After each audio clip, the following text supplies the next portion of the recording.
What's going on, everybody? This is Joe. And Amy. And we are back with more Varia content. Woohoo! It has been a fair bit of time, and we are always excited to get back for more Varia. And we received this. Yes, we did. This nondescript brown box that we know what's inside of it. And if you looked at the title down below, you also know what's inside of it. Come on. But what I will say is the last time we did some Varia content here on this channel, if you missed it, we got a preview card from this product that we are about to open and review for all of you today. So if you missed that video before you watch this one, I encourage you to go watch that one. And that will be linked up in the top right-hand corner for you. So I highly encourage you to go check that out. And otherwise, we will, without further ado, get cracking into this box here. It's heavily taped. Yes, it is. So, I'm going to attempt... Ugh. I'm trying not to cut the cards inside. Or shake the table too much. Because our setup is tenuous at best. I'm so afraid I slashed him.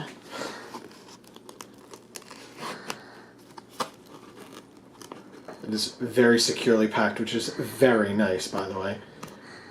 I could use a hand. Let me see. Let me see what I can do here. Without cutting myself on camera, that would be cool. Yeah, it would be. I don't want to drive you to the hospital tonight. I will, obviously, if I need to, but I don't want to. All right, I'm going to take it off camera for just a moment so I can... Yeah, see, you can hear it. Wait for it. And one more. Brute forcing it. That last little bit doesn't want to come. Hold on. That's what this is for now. Yeah. Perfect. Okay. Beautiful. All right, Amy.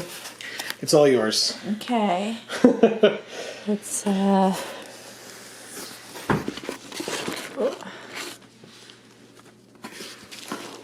just gonna... We've got just a packing slip in here. Get it out. So this, folks, by the way, while Amy is trying to... Do you need help? Yeah. All right. Sorry. I'm trying to, like, keep the box somewhat on camera so that people can see that we're not, like, swapping it out or anything. Whatever. But... Yeah, there you go. There we go. Very nice. All right, we'll get rid of the box now. We'll put it off to the side.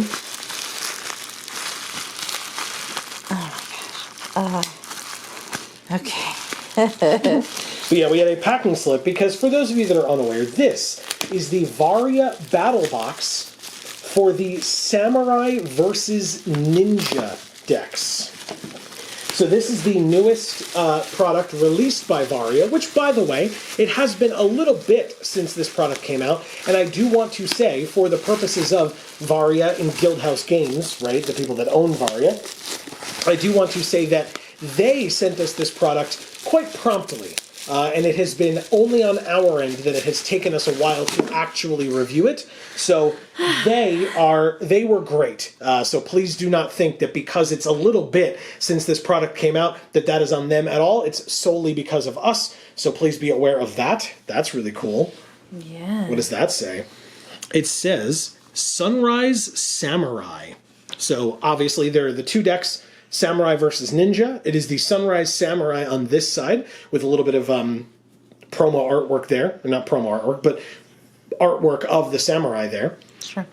And then on the other side, we've got the regular picture of the Ninja, or at least one of the more action-y shots of the Ninja that we've seen. Yeah.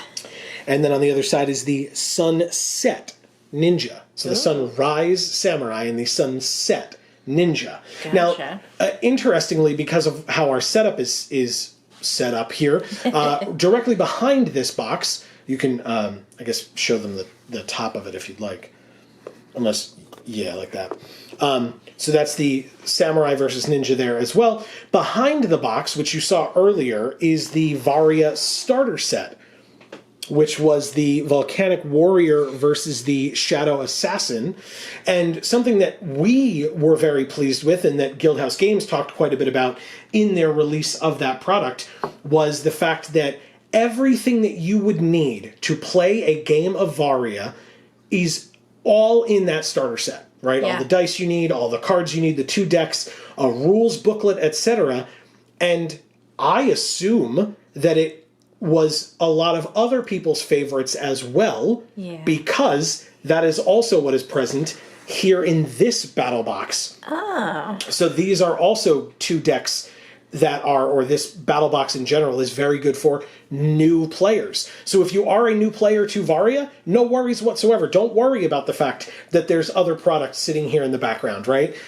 That is not necessarily for you to be concerned with. If you're curious of how to get started with Varia, there's the starter set that you saw, but now we're going to review another way to get started, which is with this Samurai versus Ninja box set. Yeah. All right, let's get her open. That's I'm going right. to turn it upside down because of the way the lid is on here. I actually have spots to stab where I'm not afraid of cutting the wrong thing. Mm-hmm. So, including yourself. yay. No injuries today, folks. Trained professionals here at Geek for All. That's right. I can go nice and slow, too. By the way, folks, we're obviously going to be looking at all of this product, but at any time, if you are interested in checking this out, you can go to the product page, and that will be the top link in the description down below. We are, again, as I mentioned, Guildhouse Games did send us this product, and obviously we thank them for doing so. Yes. But they did not ask us to otherwise do that. But if it's something that you are interested in based on the review that we've done today, please don't hesitate to go to that product page, top link in the description down below, and pick it up for yourself. Okay, let's get started. Yes, please. I'm excited.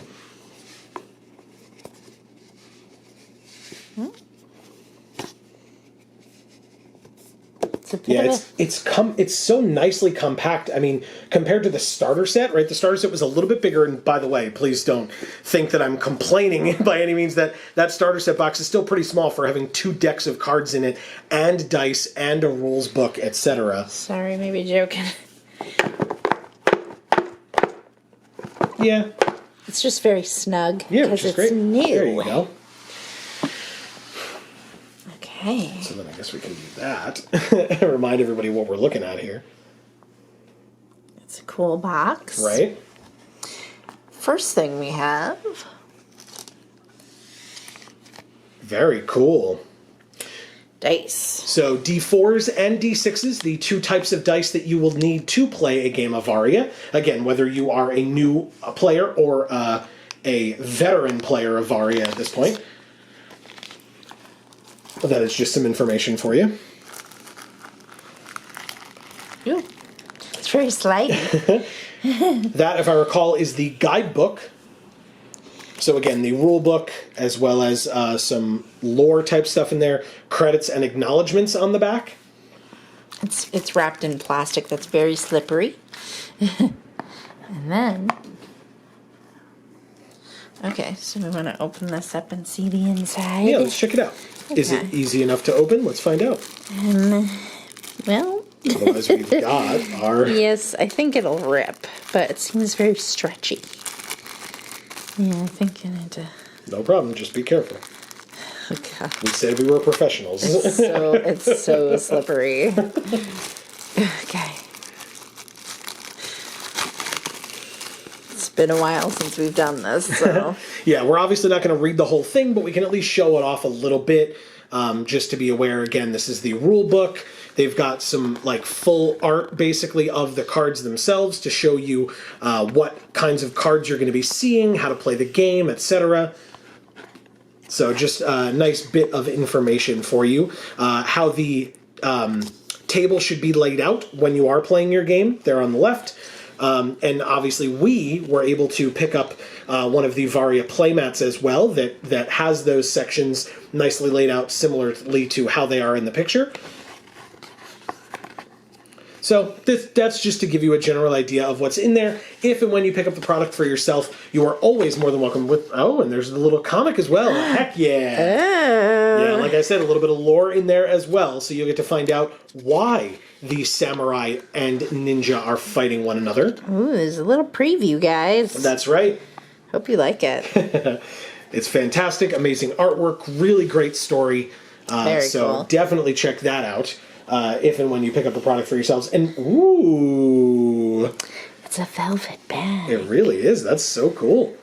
But yeah, with anything that we talk about today, folks, if you have thoughts, opinions, questions, whatever the case may be, please don't hesitate to let us know your thoughts down in the comments below. That is what they are for. Keep this conversation going. If you agree with something that we said, disagree with something that we said, whatever the case may be, we would still love to hear from you no matter what. Oh.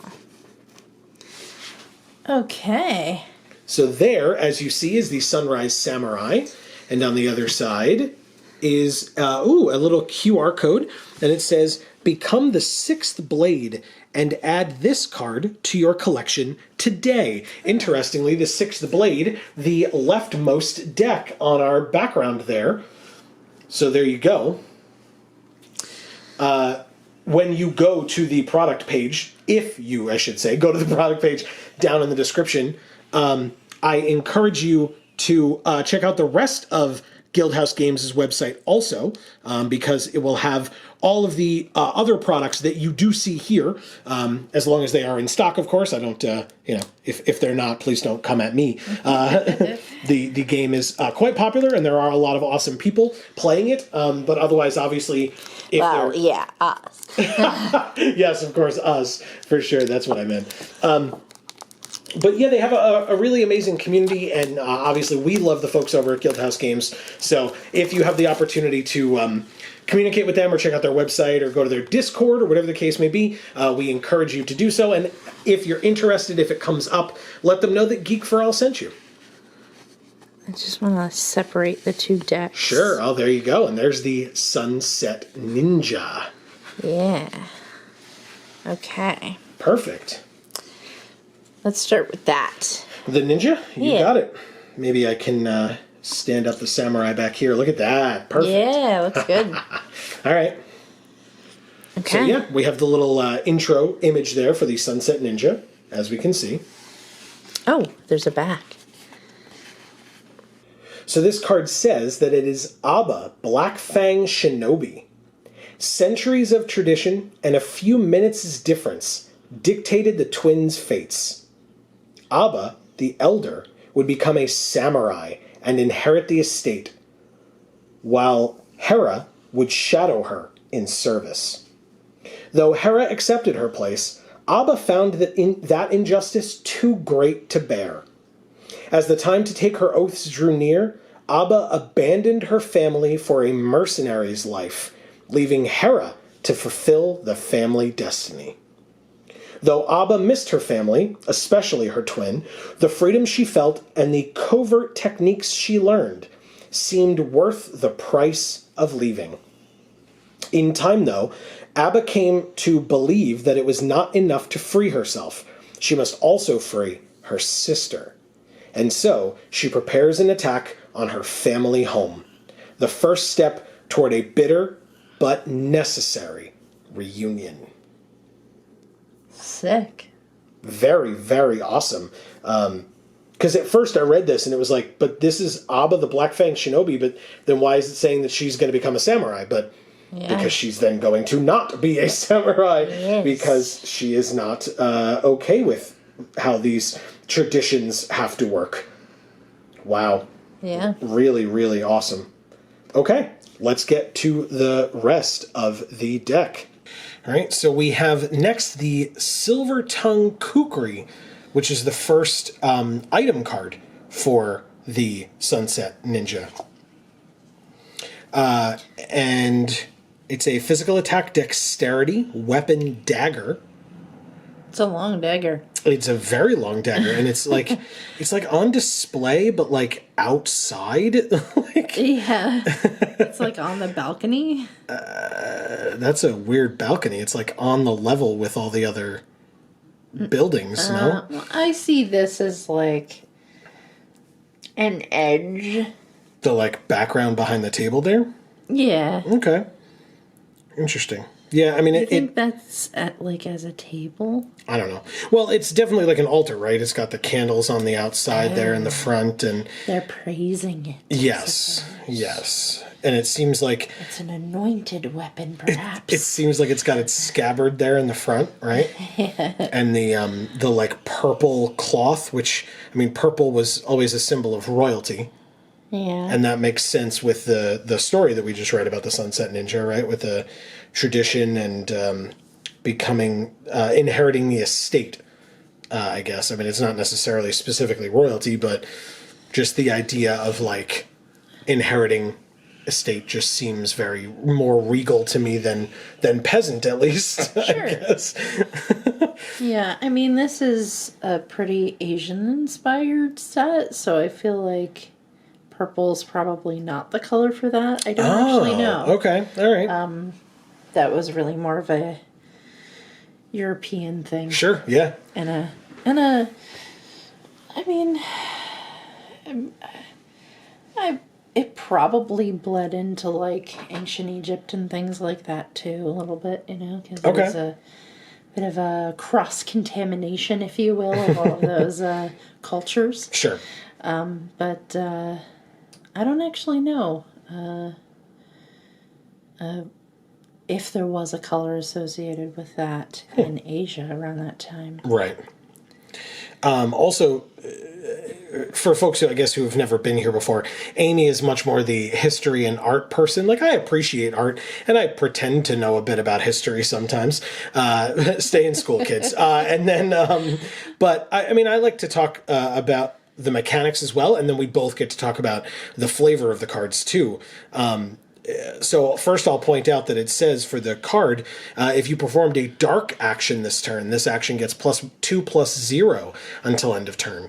So it would make sense. The Sunset Ninja has, like, dark actions as some of the things that it does, both because of the sunset and because of the ninja aspects, right? Ninjas slink around in the dark and in the shadows and stuff, so I like that. That makes perfect sense. And then to have this then get more powerful because of that is very flavorful and awesome. Yeah. But speaking of flavor, the flavor text here at the bottom in the grayer section says, forged using techniques lost to time, this curved blade trembles when enveloped in darkness. Ooh. So there you go. So it's literally the blade getting stronger when exposed to darkness, not just that the ninja is more powerful in darkness, or, right, you know, able to be hidden or whatever. It's literally, yeah, it's like literally the dagger itself gains more power from darkness. Cool. That is amazing.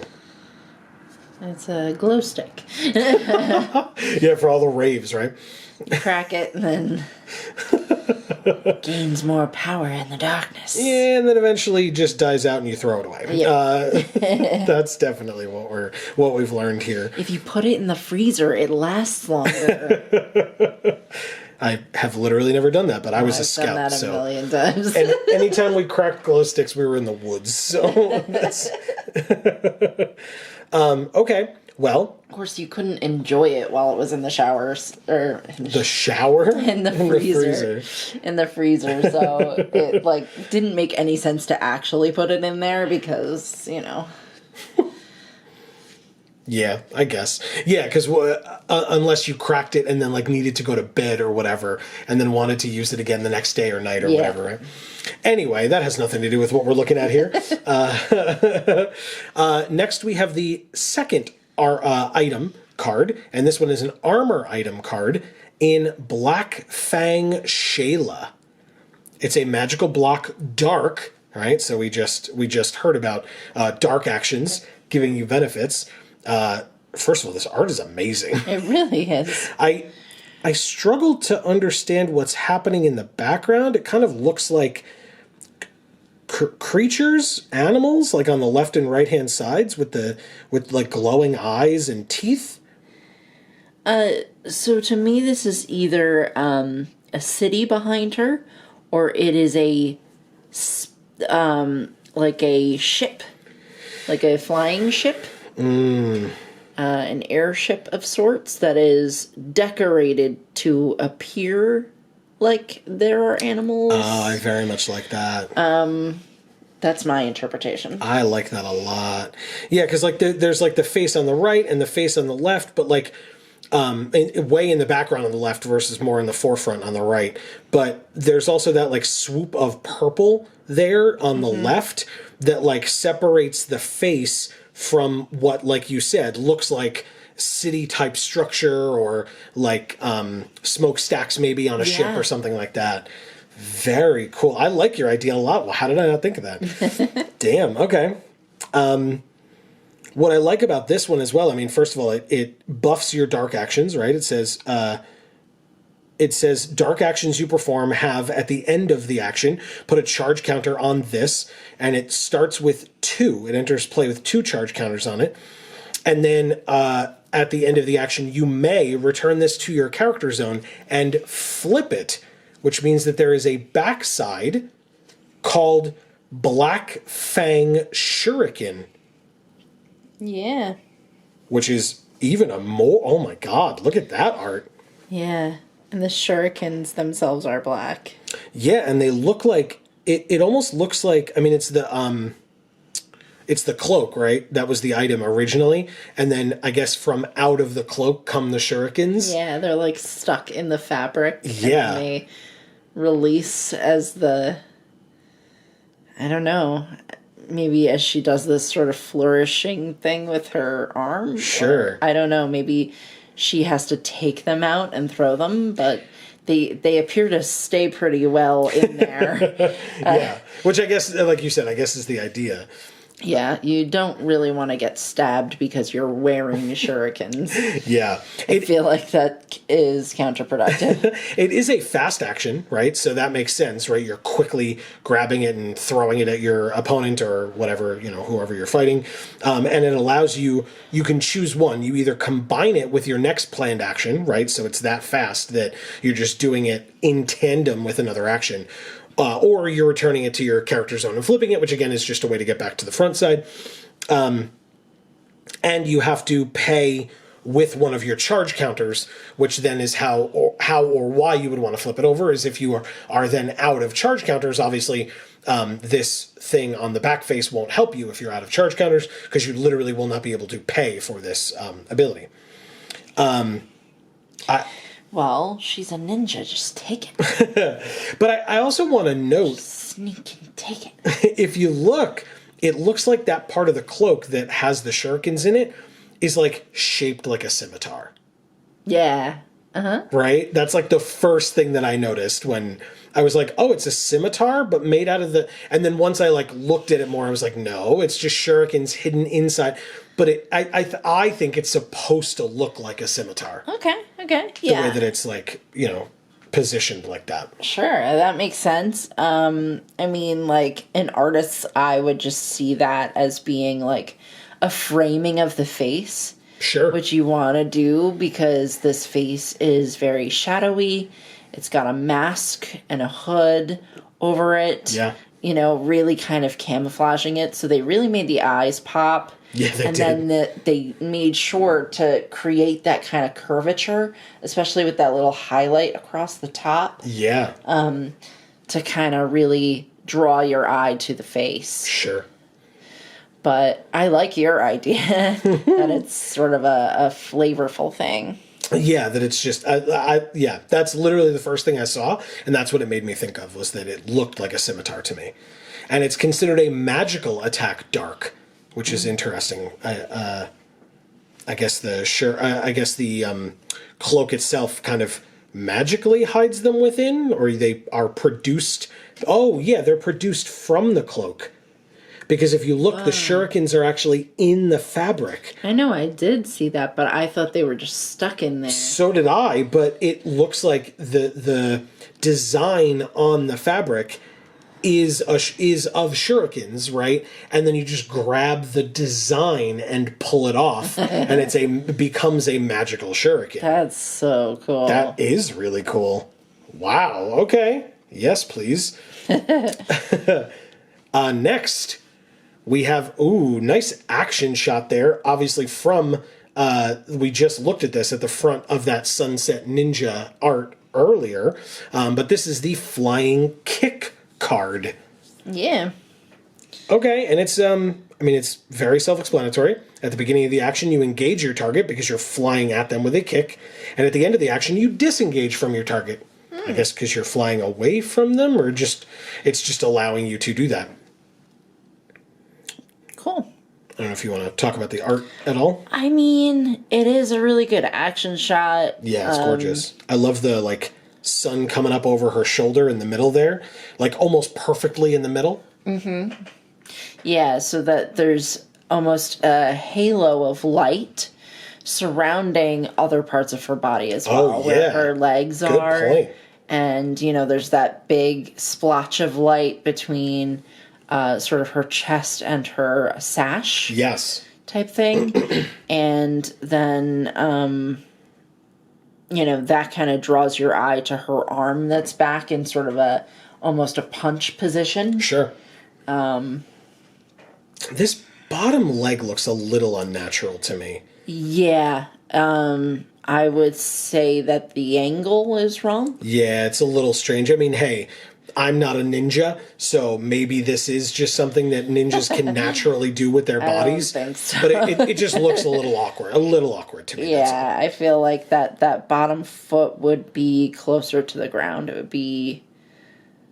I mean, this looks like 45 degrees, 48 degrees, and I'm thinking it really needed to be more like 30 at most. Yeah, it's also, it might be a perspective thing, right? Because the foot is so much closer to us in the art, so the upper foot, so it's big. Whereas the lower foot is further away and kind of pointed at us, so it looks very small. In fact, it looks like it's the same size as the fist, yeah, or the arm that's back there, which looks a little long to me, right? Because it's behind the leg, so you want to have enough perspective on the arm for it to be jutting out like that, but it looks a little longer than it's supposed to. Mm-hmm. So the proportions on this are a little off if you spend too much time looking at it, I feel like. Yeah. But... there is also flavor text here at the bottom because it literally, besides, the D6 and the D4 rolls that are attached to it, D6 plus 0 and the D4 plus 2, you've got engage and disengage, but otherwise it's just flavor text. And it says, to earn the right to be trained, aspiring Black Fang shinobi must showcase their prowess by kicking a desert vole from the clutches of a hunting eagle owl. Recruits prove their ability to master silence, speed, and accuracy. That is awesome. Wow. You're literally jumping high enough to kick something out of an eagle owl's talons. Wow. Which is a bird of prey that is very fast and stealthy in its own right? That's how birds of prey get their food. Also, I mean, it makes sense that it would be an eagle owl because they operate at night, as do ninjas. Yeah. So, but that is really, really cool. I like that a lot. Yeah, it is. Okay, and there are 3 of these flying kicks.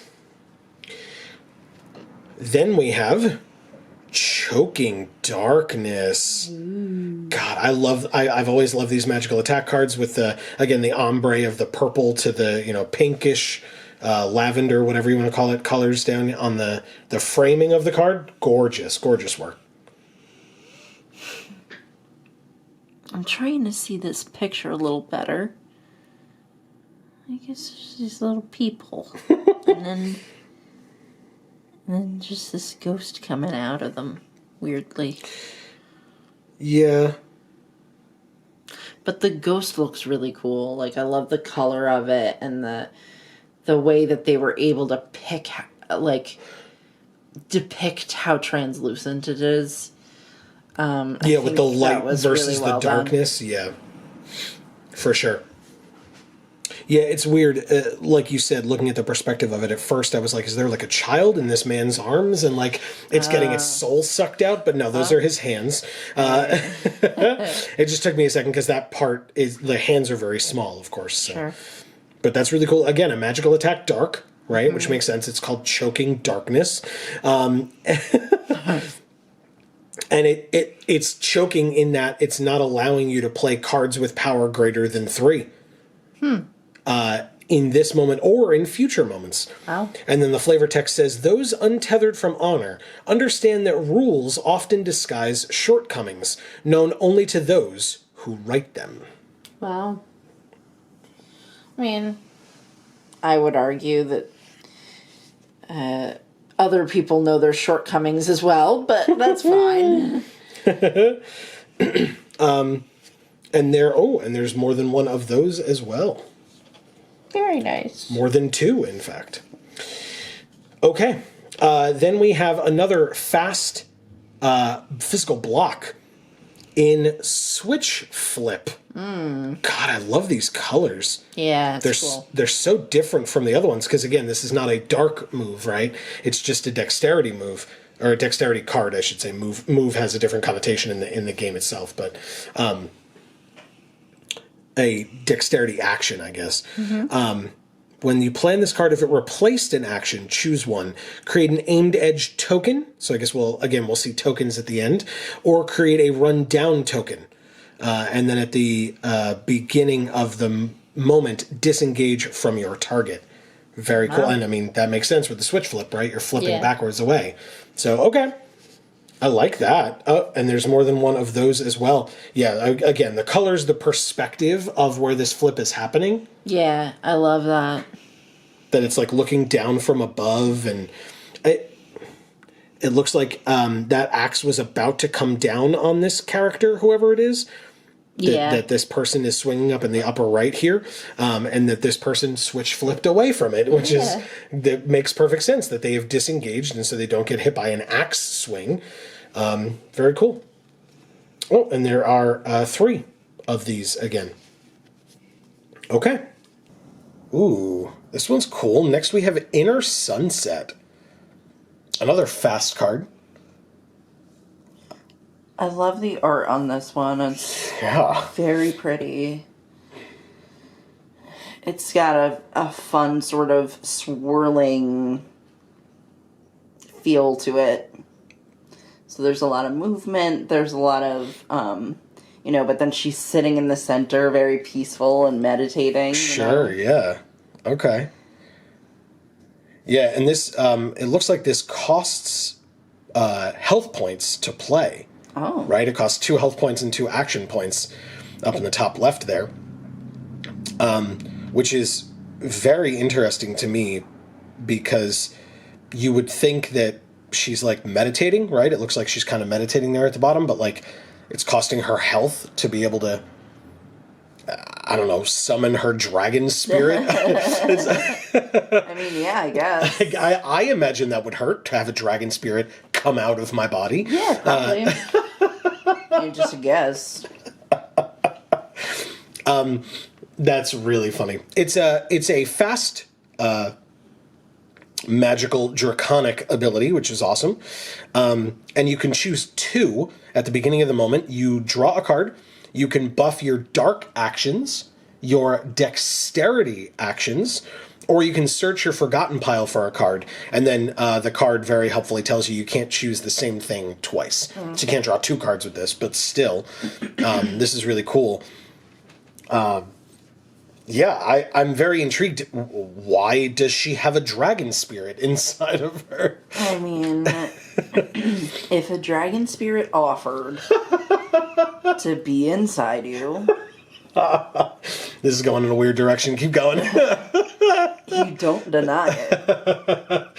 I mean, I will say I'm curious if that dragon spirit would be in there if she had stayed a samurai. You know what I mean? Like, is the dragon spirit inherent to her, or is it once she walked the path of the ninja that she kind of gained the ability to summon the spirit or gained the spirit? Oh. Right? Like, because it wouldn't, I don't know, I feel like it wouldn't make as much sense to me for a samurai to have a dragon spirit, but maybe I'm wrong. Maybe we'll do the Sunrise Samurai and we'll find out that it's just a thing that the twins can do in general, and that the Sunrise Samurai will have her own dragon spirit that's like not all dark and gloomy and spooky. I don't know, gloomy is not the right word, but spooky. Yeah. I guess we'll have to read the comic and find out. That's right. And unfortunately, interesting. There's only one of these. So, because otherwise you could loop them. Yeah. Right? Because you can choose two, and you could get the first one out of your forgotten pile and do something else. And then when you got the other one back, you could get the first one out of your forgotten pile and do something. You know what I mean? So, like, that's very smart of them to have not put two of these in the deck. Although, I'm not really sure. They're better brewers in the Varia community, and so I encourage all of you, if you're interested, to check out the Discord, and you can chat with some of those folks, because I'd be curious to know, if you bought two of these decks, could you put two of these Inner Sunsets in one deck, or is that not allowed? Because if it is, maybe you could loop them. But like I said, you'd have to check with the brewers. I'm not, up on enough. I mean, for people that have watched our Magic content, I'm not great at making decks to begin with, so I'm definitely not the authority on that kind of thing. Okay, next we have Delirium Fumes. Wow, which is another fast ability. And it's got some crazy art there. I'm kind of curious what I'm looking at. Yeah, I thought for a second that his hand was like holding that thing with the spikes. Oh. I was like, is it like a club with like spikes sticking out of it that he's like about to hit the guy with? But no, I guess it's like a fence or whatever. Are you sure? I thought, I agree with you. I think it's a club. I think it's his weapon. But his hand's not actually holding it. Oh, wait, yeah, I guess it kind of is. His right hand. The figure on the left-hand side here, his right hand, it looks like it's holding it by the handle. Okay. That's a big club. That's a big, it's hard scary to tell, club. But yeah. But it almost looks like this character here on the bottom left is like... It looks like one of those like Oni demons, right? Like it's got like the face mask, and there's like a little bit of smoke coming out of it. Yeah. Interesting. But also, neither of these characters are the Sunset Ninja. No. Maybe she is exuding these fumes and messing with both of them in this fight? Both of these characters? I don't know. So it says... Because they appear to be dressed similarly, like... Sure. Maybe they're both samurai, and I don't know, as she's like trying to escape from them, she's like using the fumes to like make them hit each other instead of her. Sure, yeah. Yeah, that's kind of the vibe I got, is that like they're like being I don't know, compelled to fight one another. Yeah.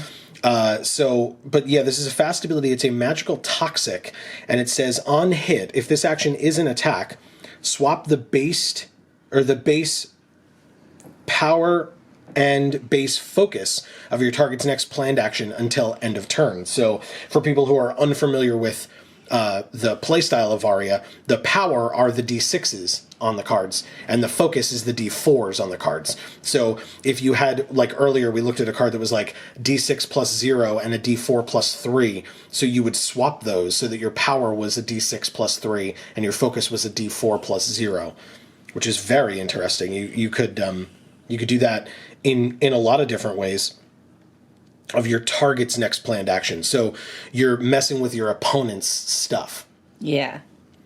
And then at the end of the moment, if this action is not an attack, swap the base power and base focus for your next planned action. Okay.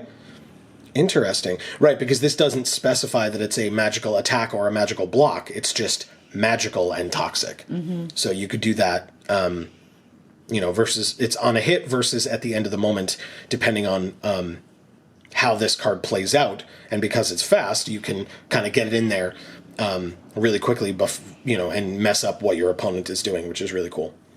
And like you said, that would be really flavorful for trying to get away from something that's happening to you. You just mess it up and then run away or get away. Yeah. Awesome. And there is more than one of these as well. Okay. This one's fun. It's a Truth Twist Assault. It's hard to tell what you're looking at here. So to me, it looks like the character in the bottom right, it's showing the character attacking. So it's showing the different phases of the movement of the character. Oh, I coming see. up and around and punching this, like, big guy on the left. Yeah. I was thinking it was like a serpent that was, like, wrapped around a bunch of people. Oh. But that makes a lot more sense. I think it's just showing the quick transition and honestly it looks this is a lot more cartoony than a lot of the art that we've seen. Yes. Because if you look at like the ninja's legs, they're very it's very like swoopy and again kind of cartoony. And again, also I guess the face the guy is making is getting punched. And the big belly with the like popping belly button. I love it. I really love this. This is great. Yeah. And it's got flavor text. Don't expect the unexpected. Embody it. And that is Black Fang Shinobi Lesson 4. Oh. It was pretty early on in the lessons. Okay. I like that. So embody the unexpected. That's really cool. Yeah. And it is, again, a magical attack dark, so it can get buffed by a lot of those cards that benefit you from using dark type attacks. Really awesome. I like this one a lot. I mean, you know, like... Yeah, it's fun. Yeah, exactly. And especially with, like, a lot of these other arts being, like, dark and gritty and stuff. Like, this is... Yeah, and more serious. Yes. This is, like, a nice, light, cute thing to balance it out. There's some comedy in there. Exactly. Nothing wrong with that at all. Okay. And there's more than one of those as well. Ooh, speaking of dark and gritty. Yeah. I am the night. We have Falling Darkness. Okay. I mean, this art is insane. I love this. Yep. Wow. It's a magical attack dark. Yeah, it like looks like she like dematerialized and is like reappearing like right up in your face kind of a thing, you know? And this is a fast honed attack. And it says when clashing with a block, if this action's total focus, again the D4 plus 1 up at the top, is higher than the block's total focus, the first 5 damage from this action cannot be prevented. Wow. 5 damage is a lot. That's a sixth of your total health points at the start of the game, so that's pretty great. Oh, and interestingly, there's 2 of them, which means that if done correctly, you can get 10 non-preventable damage in on your opponent. That's a third of your health points. Nice. That's very good. I mean, again, makes sense and flavorful for a ninja, right? Mm-hmm. So that's really cool.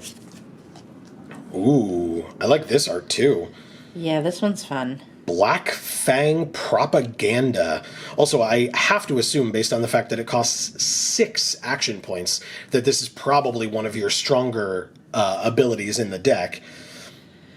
I mean, I'm a little confused by it. I don't know how this is propaganda. You know, I feel like, what did they send out flyers saying there wasn't going to be a giant spider web and a giant spider that's going to eat you? So, like, is that a spider or is that a person? That is a person with their hands cupped on either side of their mouth.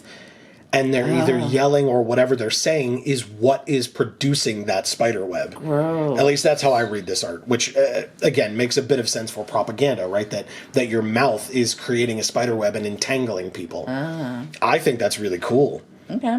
Right? This is a magical attack, Sonic Dark. Nice. So, yeah. Okay, the sound waves and the darkness attack. Really awesome. Very cool. And it's got reach, right? So you don't have to be engaged with your opponent for this to actually hit and do damage. And then on hit, you apply 3 stacks of Black Fang Influence to your target. Wow. Then you choose a card name. Your target guesses whether a card with that name is in your hand. You may reveal your hand. If you do and your opponent guessed wrong, double the number of Black Fang Influence applied to your target. So that means at minimum it would have 6 Black Fang Influence, but obviously if you have other cards that have put it on there, it could be even more. Wow. And I'm sure we'll see what Black Fang Influence is at the end when we get to the tactics and stuff at the back of the deck. Okay.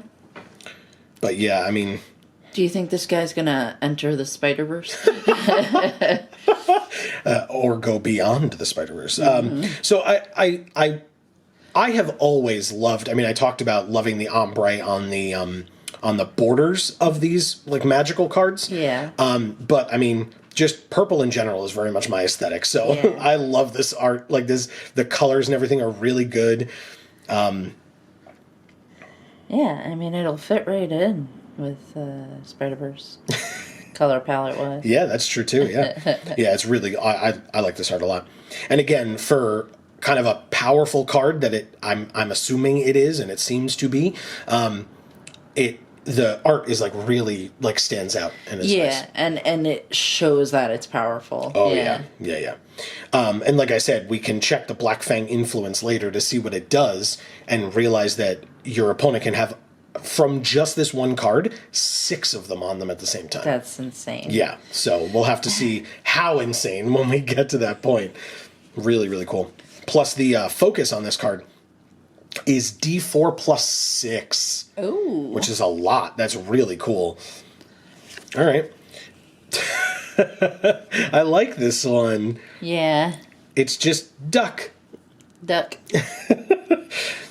Oh, and it literally is just a physical block dexterity. It has no ability, right? It's just that the focus is a D4 plus 4. Because again, if your focus beats your opponent's focus, they miss you, right? So that's literally all it does. Is it really tries to help you dodge.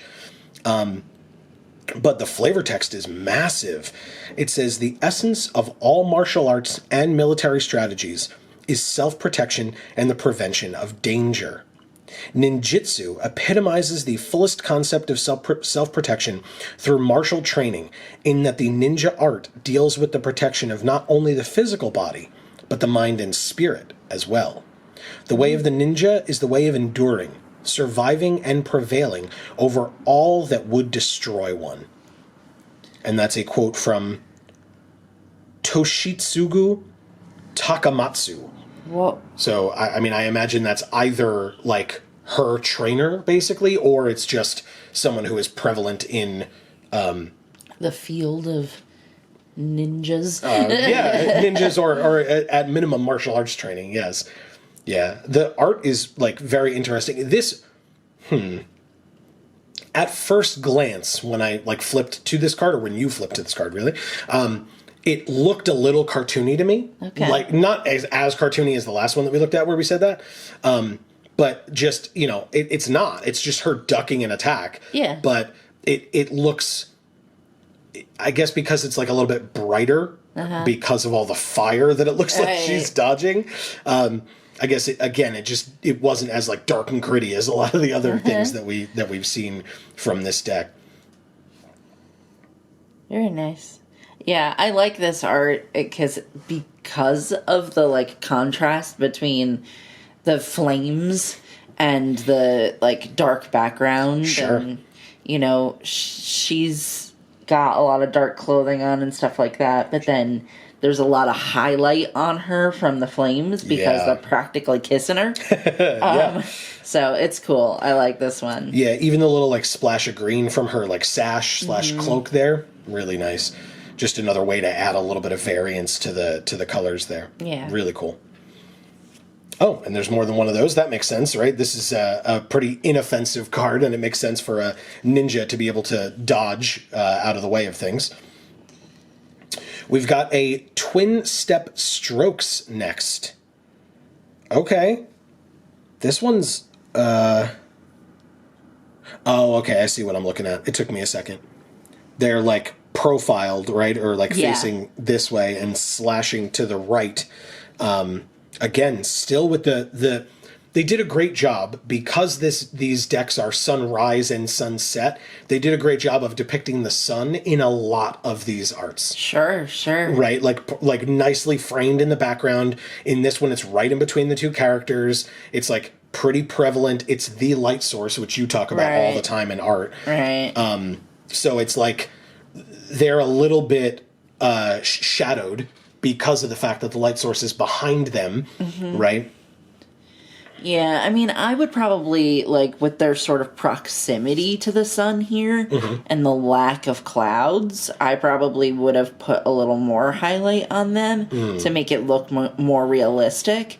But it, I think, actually would have made it harder for you to see. Yeah. So I agree. think this makes a little bit more sense than that, even if it's maybe a little less realistic. But I do love how realistic they made the sun look. Yeah. How much that yellow bleeds into the pink. It's perfect. I have seen the sun look like that so many times. It's really good. Yeah. Yeah, and it's interesting. I can't tell if this character that's being attacked here on the right is aware of this attack or not.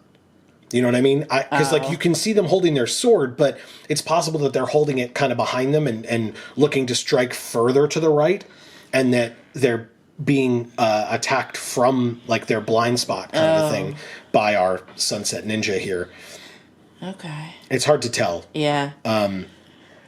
Also, I really like the fact that this pagoda on the left, or this building in the background here on the left, it's almost like the perspective of the art. It looks like the building is leaning to the right, which is good because she is leaning to the right. Yeah. And her attack is going to go to the right. So you've talked about this a million times, but like the whole art looks like it's leaning to the right. Yeah. So, I mean, that is drawing your eye to her and the center of the picture, right? Yeah. But at the same time, it's adding all of this action to the scene. Because now your brain is interpreting this as a movement. That's right. Because you're seeing a building sideways, basically, or diagonal, right? So in your mind, this person is moving diagonally because otherwise the building would be straight on. Sure, yeah. Yeah, it's almost like, I mean, if this were a movie, right, the camera is moving from left to right. And so as that movement is happening of the camera, the background depicts itself as moving as well. Right, right. But this is so much harder than that, right? Because you have to show that without it actually occurring. Exactly. And so the way to do that is, there are complex ways and easy ways of creating movement in pictures that are still. Yeah. And that's one of them. Yeah, they did a damn good job here. Really cool. Yeah, I like this a lot. We have more than one of these also. Next we have Run Down. Okay. So this axe in the ground here, I'd have to look back at that other art, and you all have the benefit of going back in the video and checking. But the axe in like hitting into the ground here looks like an earlier art that we saw, if you recall, of a person swinging an axe down, but our ninja had flipped away, right? So I think it was the one where the perspective was from the top down, and the ninja was like in midst of a backflip, and somebody had brought the axe down. And if I remember correctly, it looked like the ground or the background looked similar to this. Okay. So this may be the aftermath of that, or the action of that, because you can see the person still holding the axe.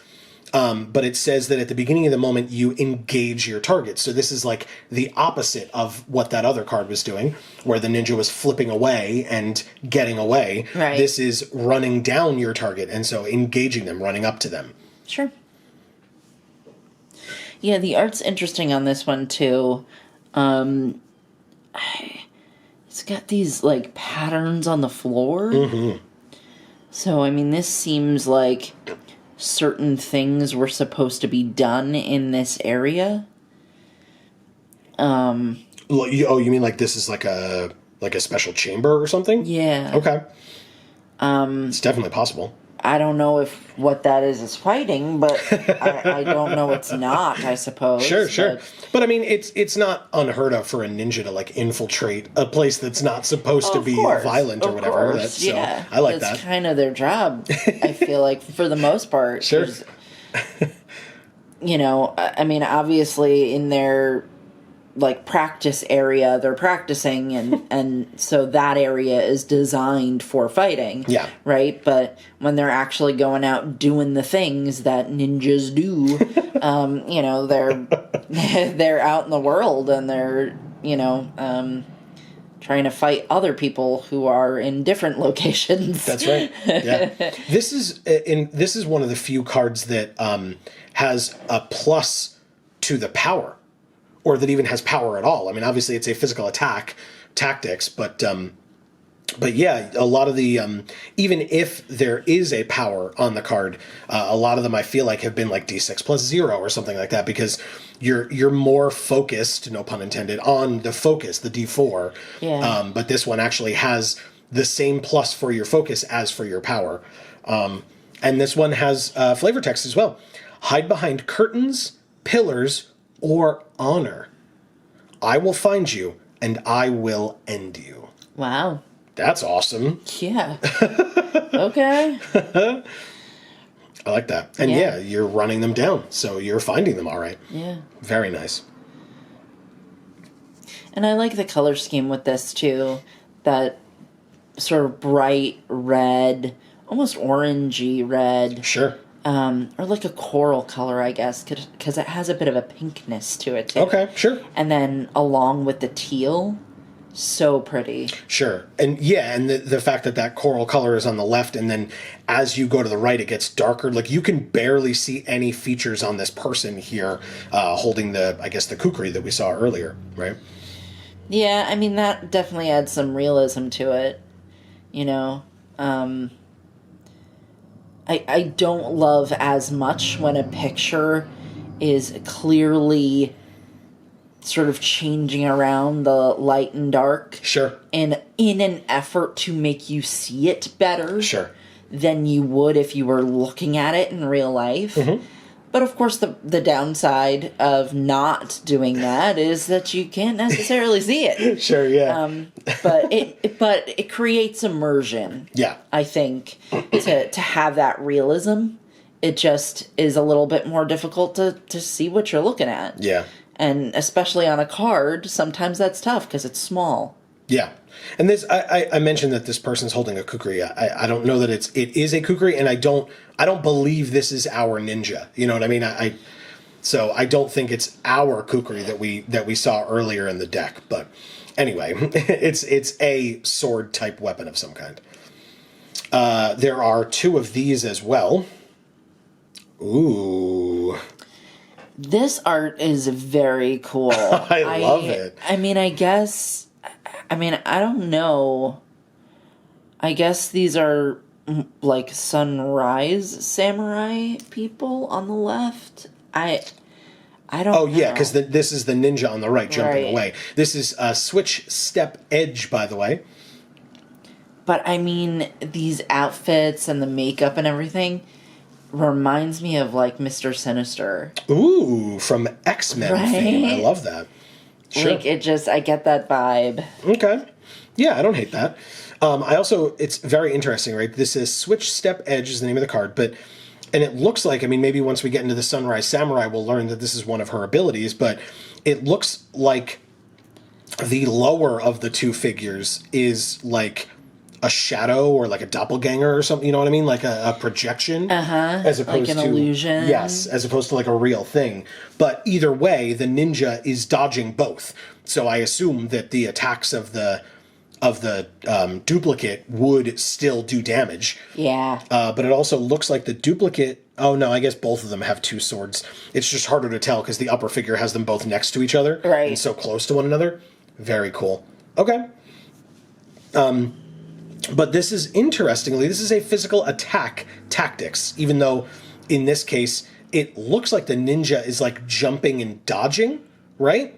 And this is the ninja deck. But it says you may plan this card as if it had fast, as long as you plan it as a replacement, like taking something out and putting this in.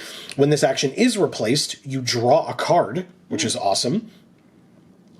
And then the flavor text says, Miyamune's 8th blade was forged in the combined image of his parents, a perfect embodiment of creation and destruction. Wow.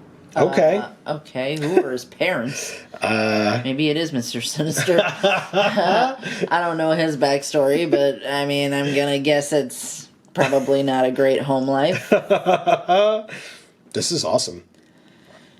Very interesting. But I'm curious, like I said, the fact that this is an attack, it looks to me like the attack is coming from the two figures on the left at the figure on the right.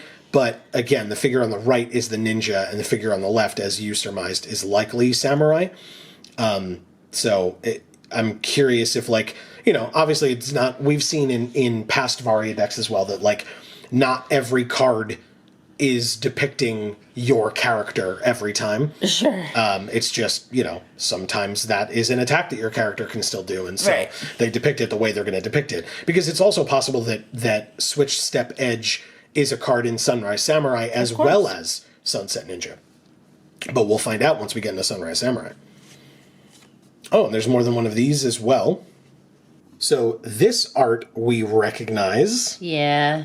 Because this is Honed Strike. Now, for those of you that did, in fact, go check that video in the top right-hand corner when we linked it at the beginning, this is the other half of the art for our preview card. Yes.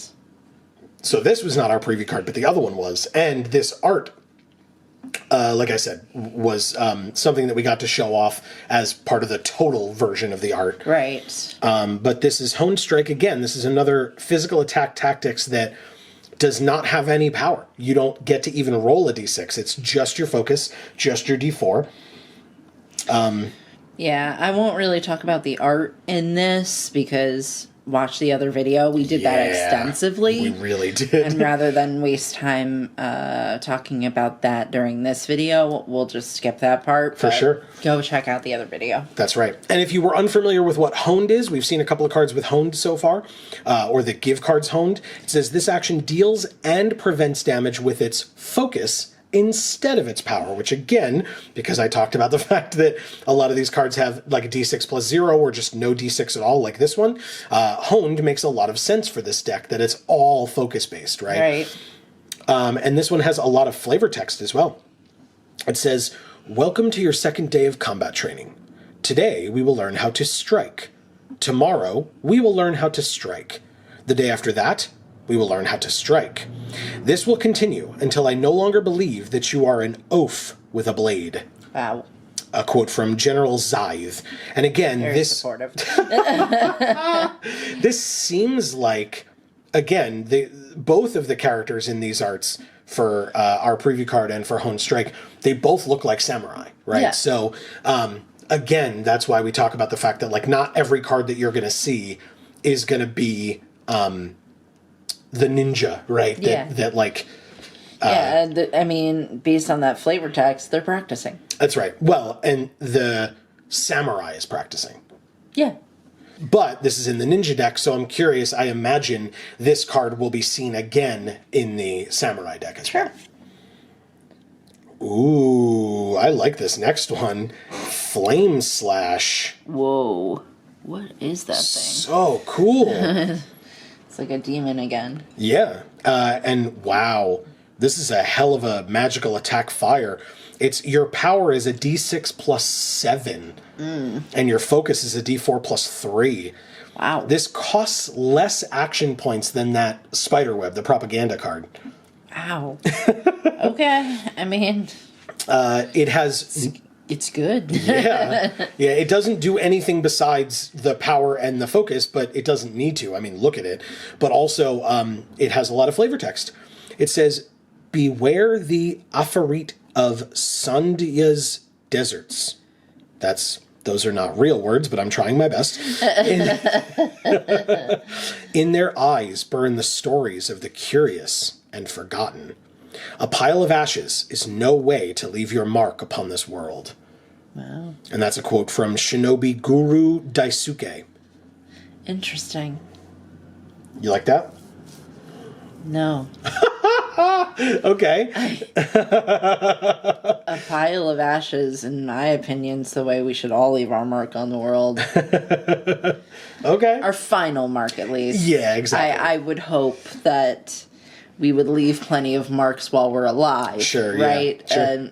Significant changes made to better the world around us if possible. And then, our final mark, pile of ashes.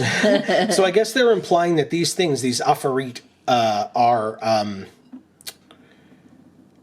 are like just random entities that you can encounter in the deserts, and that they just come out with these like fire swords and slash at you.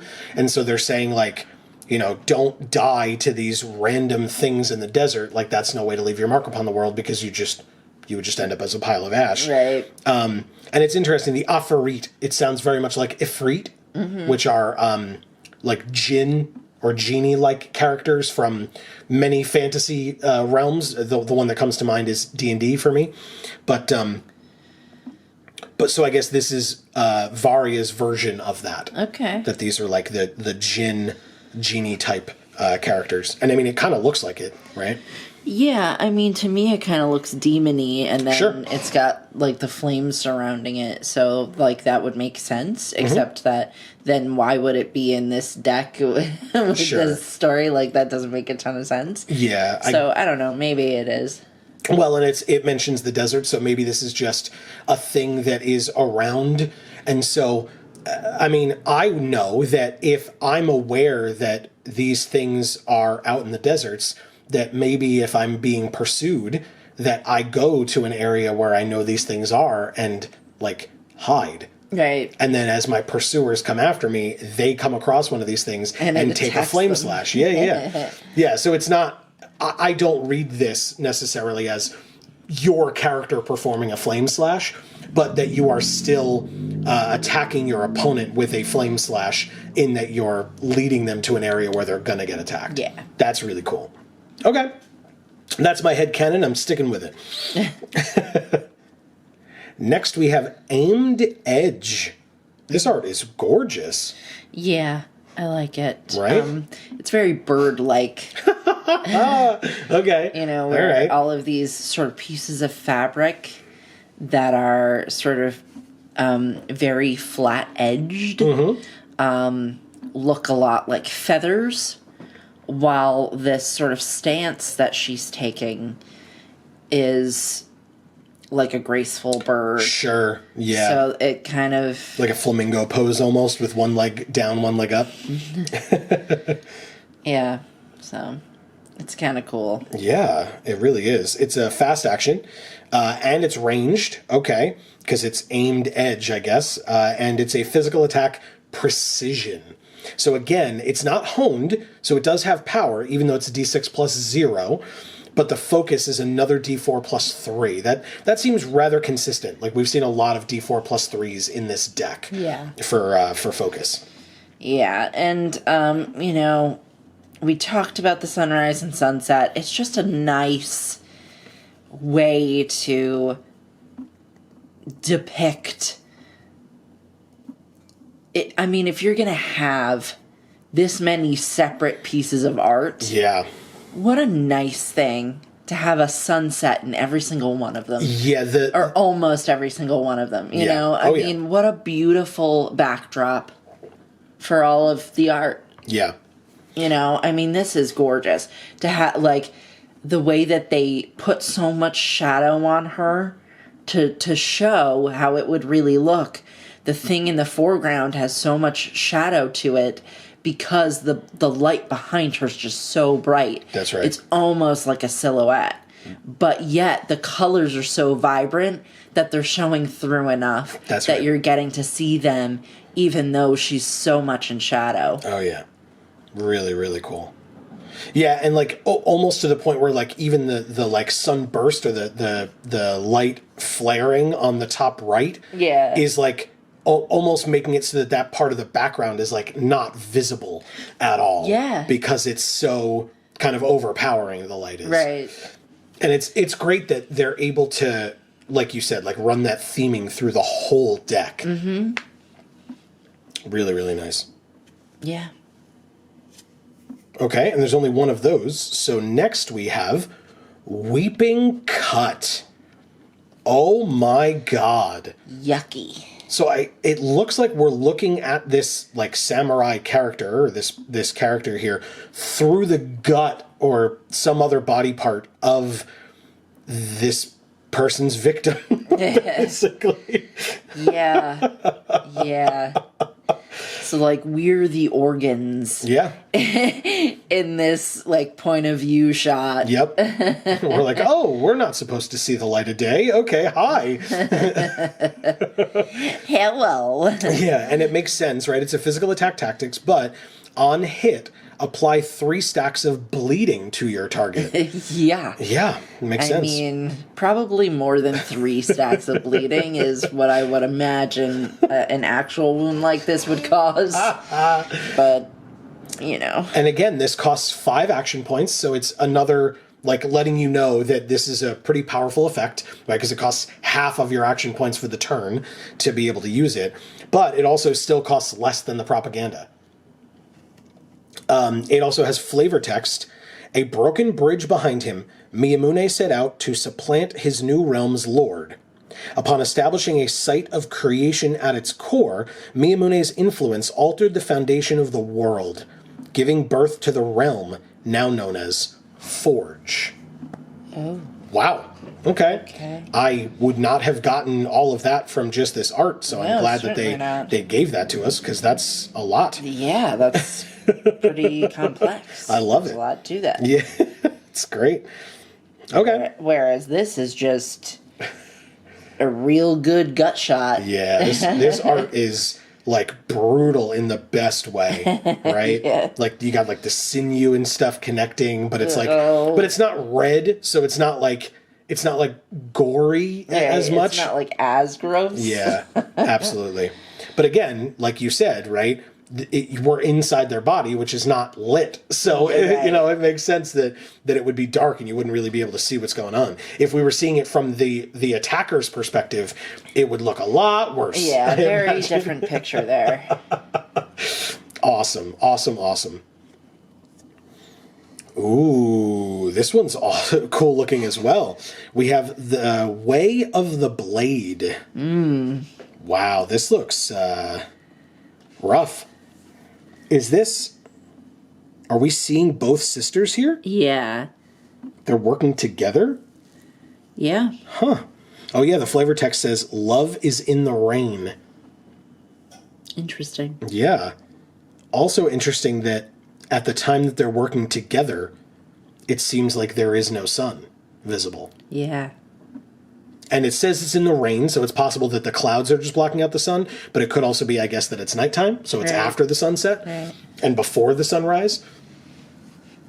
But, I mean, look at this art. Like, that is beautiful. The detail on the on her clothes, very, very cool. Oh, wait a The minute. highlights on the armor, love that. I'm a fool. They are definitely not working together. Oh, they're not? They have each stabbed one another with a sword.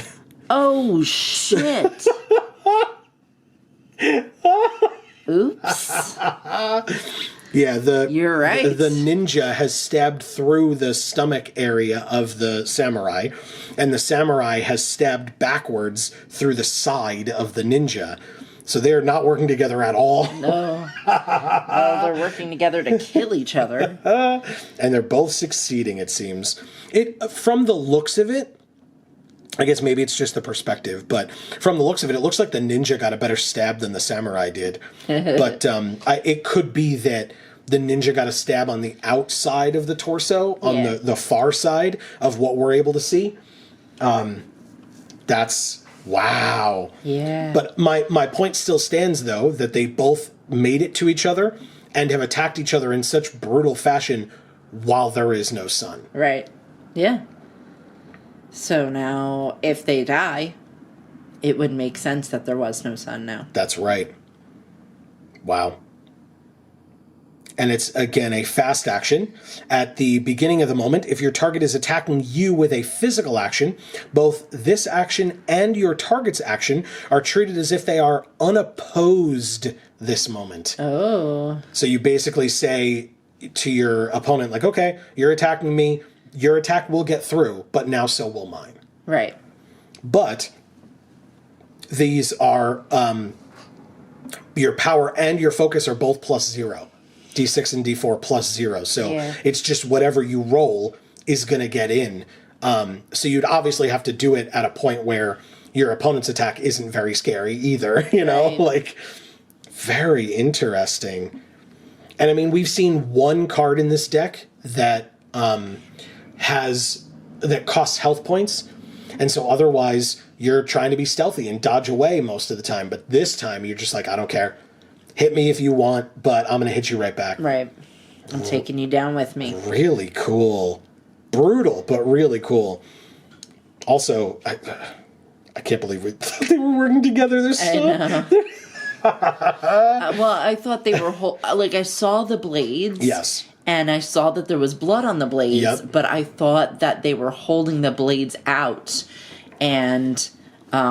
fighting people who were encircling them. Yeah, it looked to me like the ninja was like holding up the samurai as they were walking forward, you know? Like that she was helping her along, but nope, quite the opposite. Helping her along to the afterlife. To an early grave. All right. Next we have, this is great, stop. This is the end of your deck. Set the remaining cards aside. So again, that's just to help us understand that the next cards are the tactics cards and the tokens and things like that. So they don't get shuffled into your deck, especially since a lot of them, if not most of them, are going to be double-sided, as we know from past decks that we've reviewed. Right, and I feel like this is a good feature for them to have added in. Oh, yeah. Because previously, you'd have all those additional cards, and, I mean, we had one of the creators of the game tell us that they didn't get shuffled in as part of the deck. They were kind of separated, right? Yeah. But there was nothing in the deck telling you that. Sure. So you just had to know enough about the game to know that they didn't belong considered part of the deck. Sure. And I think this will really help sort of alleviate some of that little bit of a barrier that's there for new players. Sure. Well, and again, the nice thing too is, right, we talked about these battle boxes having that rules book in there. Mm-hmm. So the nice thing is the rule book, but like you said, the fact that it's in the deck as well, super helpful, because if people are just like, I just want to pick it up and play and shuffle it around or whatever, at least if they are just flipping through the cards, they can be like, oh, this ladder portion here at the end is not for shuffling into the deck, so that even if they haven't read the rule book yet, this would still clue them into that fact. Right, so, yes. As opposed to then having to go back to a shuffled deck and locate all of these cards by reading them intently after having read the rules booklet and realizing that they did it wrong, The number of times that has happened to me. Leave it in the comments if you agree. So, let's get into these tactics then. So we have twin step strokes. So we saw this card earlier, right, with this art and everything. We talked about that already. But now you'll notice at the bottom it says physical attack, dexterity, tactics. But the center section in between those two spots is a silver, coin-looking thing with a T in the middle for token, right? So this, again, doesn't go into the deck. It gets placed down as a token. It gets put into the machines at Chuck E. Cheese. That's right. That's absolutely right. And because, again, if we remember, this card says when you plan this card, create a token that is a copy of it in the next available moment. So this is that copy, right? So instead of just having to depict it with like you would do in some other games where you would just put a coin down or something to remind yourself, they actually have the physical duplication of the card for you to place down. Yeah, so you'd use that token in Chuck E. Cheese, and you get a duplicate pizza. It looks like pizza, but it's really not. I mean, I would eat the crap out of it regardless. Pizza's great. On the back of it is a bleeding stack as well. Depleting stack wounded, right? And we saw the the one card where you split the person open, where it Yeah. applies 3 stacks of bleeding. And it says at the end of the moment, you lose 1 health point for each stack of bleeding applied to you, and then lose 1 bleeding. So you lose 3 health points, then you lose 1 bleeding. Next turn, 2 health points, lose a bleeding, then 1 health point. So that plus the damage that attack actually does, that's pretty good. Yeah. I'll say. Right? Okay. Next is the Aimed Edge token that we saw earlier, or from the card that we saw earlier. I don't offhand know why this is a token. Maybe I'm missing it. Somebody can let me know. Because if this is just duplicating the card like we saw with the twin step strokes, it would say on there when you would make a copy of this, but there might have been another card that said, when you play this, put an aimed edge on, or whatever. Sure. So I might have just missed that, and that's totally fine. On the back of it, we have a rundown tactic as well, or token as well. Okay. Very cool.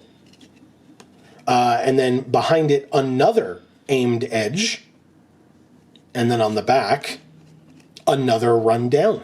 Wow. Okay. So we get 2 of those. Here we go. Here's our Black Fang influence. So it'll answer some of our questions from the propaganda card. It says so this is 1 depleting stack influenced. It says whenever you plan a card, you create a self-doubt token as a combo with it. If you do, you lose 1 Black Fang influence. Yeah, I don't want self-doubt.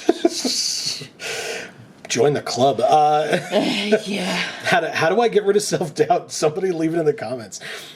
There is flavor text on this stack. It says, Black Fang wolf spiders spin obsidian threads that displace light, confusing prey into believing the webs are elsewhere. Oh, that's so cool. Right? I love that. Same. I love wolf spiders. That's true. Amy does love wolf spiders. Yeah. I had a friend wolf spider. That's right. It lived in my tent for a while. And then on the back of this, so first of all, I'll point out before we get rid of it, that I like that they've done this with stacks in the past as well.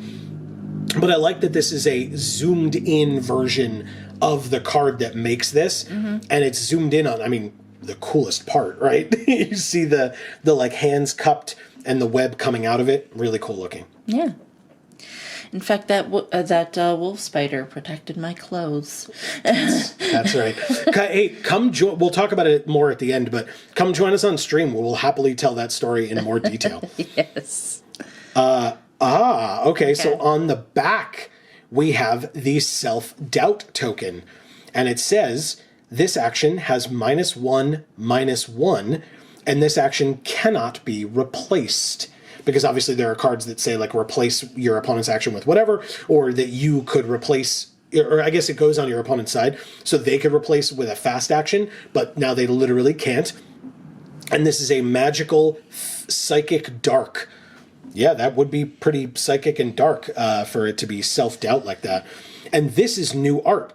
This is not a zoomed-in version of the art from the prior card, the propaganda card. I can tell because the style is slightly different. Yeah. It's less sort of sketchy. Okay. And it's more, visible. Yeah. You can really see that web. You can see the look on his face. You can see the ninja's eyes glowing in the background, It's very cool. Yeah. But, it's extremely similar to the other art, so... Yeah. But we answered our question, by the way, right? We were talking about, when we saw the propaganda card, how good that effect was, since it seems to be the most expensive card in the deck. And it seems like it means that your opponent's next 6 actions are going to all have -1/-1. Which is insane. It's very good. It's very good. Propaganda's a hell of a thing, huh? Yeah.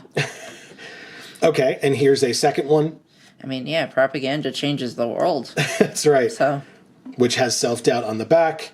And a third one. that has self-doubt on the back as well. Okay, here is another bleeding, as we saw earlier. We've talked about that already. Oh, and a fatigue on the back. Yeah. That doesn't look like fatigue to me. That looks like I was fatigued, I went to sleep, and then I had a disturbing nightmare. This is a permanent stack. Oh, it's the flavor text says Arius Tears, and that's a Sandian expletive. Okay. And as a reminder for folks for what fatigue is, since none of the cards have mentioned it already, it says fatigue is used at the end of the game. If you would try to draw a card from your deck and you cannot, shuffle your discard pile and your forgotten pile into a new deck, gain 1 stack of fatigue, and then draw a card. And what fatigue says is actions you have, or you perform, have at the end of the moment, you lose 1 health point for each stack of fatigue applied to you. Wow. So it's a way to, like, punish you for not ending the game before your deck was emptied. How dare you? Right. Okay, then after that, we have a health points card. So this is where I guess you can depict your health points with a die or tokens or counters or something like that. On the back of it are some game terms. Feel free to pause and read those for yourself. Again, the booklet, which will teach you how to play the game, will teach you these terms as well. Then we have action points. And on the back, there are some more game terms. Nice. So again, very similar to the health points card. And then we have a turn structure card. So each player will get one of these. You can kind of keep this next to you during the game to say, okay, my turn has begun, we'll do number 1. Now we do number 2, then number 3, number 4. It's a kind of a cheat sheet way of helping you where after you've read the rule book, hopefully you won't as much need to like go back into the rule book and like kind of stall the game to like look deep into the book of like, okay, what am I supposed to do now? Like this is your little cheat sheet, literally little. It's very, very small print, but it helps out in terms of like, you know, okay, it's the start of my turn. Now we do the movement, and now we do the actions, and now we do this. So it really helps you out in that way, which is quite nice. And then the back of that card also helps you out with trigger timings, so you know when certain effects go off. Very nice. That is interesting. Right, I like that. Again, super helpful, and again, making it so that hopefully the games go a little bit smoother, where you don't have to be going deep into the rulebook multiple times to like read in depth on how the game goes. You can read the rulebook one time in depth, understand it, and then use these kind of reminder cards to help you along the rest of the way. Sure. And then this last card here, 30 in the top left, 1 in the middle / bottom right, and then 1 through 10. So this depicts your health points going from 30 down to 1, and your action points going from 10 down to 1. Wow. So that you can keep track of that again with like a little coin or counter or something to like place it over the numbers that pertain to you in that moment. Oh, okay. I thought it was like a punch out, but it's so small that wouldn't make sense because then they'd get lost like immediately. Yes. Yeah, but you can, yeah, exactly. So you could put like a little something on top of here to keep track of it. A little disc. Yeah, exactly. Yeah. In fact, leave it in the comments. What would you, looking at this and the size of it, what would you use to keep track of your action points and your health points? Yeah, because I'd probably feel like I needed to use something smaller than a dime. Sure, yeah, because it's a little big. The dime would be a little big for these, I think. Yeah, for sure. And again, that for folks outside of the U.S., a dime may not fully translate, but it's our smallest bit of currency. Yeah. All right, I guess we will move on to the Sunrise Samurai deck. Okay, so next we have the Sunrise Samurai deck. I love this art a lot. Yes. I'm sure we'll see it on a card later, but do you want to talk about it now while it's like bigger and more visible to us? Sure. Yeah, I mean, the sky behind her, absolutely gorgeous. Yeah. I mean, she's absolutely gorgeous. The color scheme of the white and gold, the shimmer of the gold, her mask and on her helmet. Yeah. I mean, the historical accuracy, I believe, of the helmet, very beautiful. I mean, it doesn't look like a samurai helmet per se, but it looks like it looks Thai actually to me, but it's very beautiful. You know, you mentioned that the armor was white and gold, but based on the lighting in the background and everything else going on in this image, it looks almost pink. Yeah. Instead of white, of course, but... Because of the sunrise. Exactly. And again, that theming was present in the Sunset Ninja for Sunset, so I'm curious how much it works in here. I also wanted to point out that with her mask over her face like that, I think if this were a few years ago, I would have a very different opinion of how that looks. But I've seen many people wear masks nowadays that covered their face in this way. So yeah, I was a little jealous of hers when I saw it. I was like, oh, I wish I had a mask like that to wear around. Yeah. I don't. Mine were pretty though. Yeah, I got a couple pretty ones. Yeah, I just got the plain white ones. It's whatever, you know. I didn't use them to accessorize. I used them because I needed them. But I always appreciated you accessorizing them. I thought it looked really good. So thanks. And so, as with the Sunset Ninja, obviously the Sunrise Samurai has a story on the other side. So we already learned that her name was Hera, this twin, but it says Hera, Shogun of Kin Mahal. Centuries of tradition and a few minutes difference dictated the twins' fates. Okay, so this is all the same that we saw before. Abha, the elder, would become a samurai and inherit the estate, while Hera would shadow her in service. So she did make it to Shogun. Yeah, I guess so. That's like the highest level of samurai. Yeah, makes sense to me. Though Hera accepted her place, Abha found that injustice too great to bear. As the time to take her oaths? I thought it would be their oaths, but okay. Her oaths drew near. Oh, right. Okay, so she just is taking multiple oaths. I get it. Abha abandoned her family for a mercenary's life, leaving Hera to fulfill the family destiny. So, again, all of that exactly the same as we saw with the other twin, with Abha. Now, here's the part that varies. Though Hera missed her wayward twin, she secretly rejoiced in her chance to become a samurai. She threw herself into the training, proving her worth. As the years passed, though, her conviction deepened that she would gladly put her new status aside if only her sister would return. Little does she suspect that their impending reunion will be something not even a twin could forgive. And that puts a lot more context into that art that we saw, where at first we thought it looked like they were helping each other, but really they were stabbing each other. Because even Abba's, or the Sunset Ninjas, mentioned that, you know, she was trying to go save her sister. And here it says for Hera that she's trying to get back with her sister. Like, they both have the same goal, but... You know, I'm sure that it is the kind of thing where when they meet up, there's like some type of miscommunication or something, which leads them to... Happens all the time between siblings. You would know. You have two sisters. I have none. But but I mean, Abba's card said that her way of trying to get her sister to be back in her life again was by attacking her home. And so, I mean, that's a great way to try to say that you were trying to get someone back in your life, but kind of not really do that in practice. Sure, you know, that's a good way to have them think that you are attacking them and are not doing anything in their best interest, and therefore you deserve to be stabbed. That's apparently. Right. You know, I disagree with it, but you know, it might be what my sisters thought. Who knows? Again, come join us on stream. We will happily talk to you about any and all of the extraneous things that we have been discussing here. Gosh.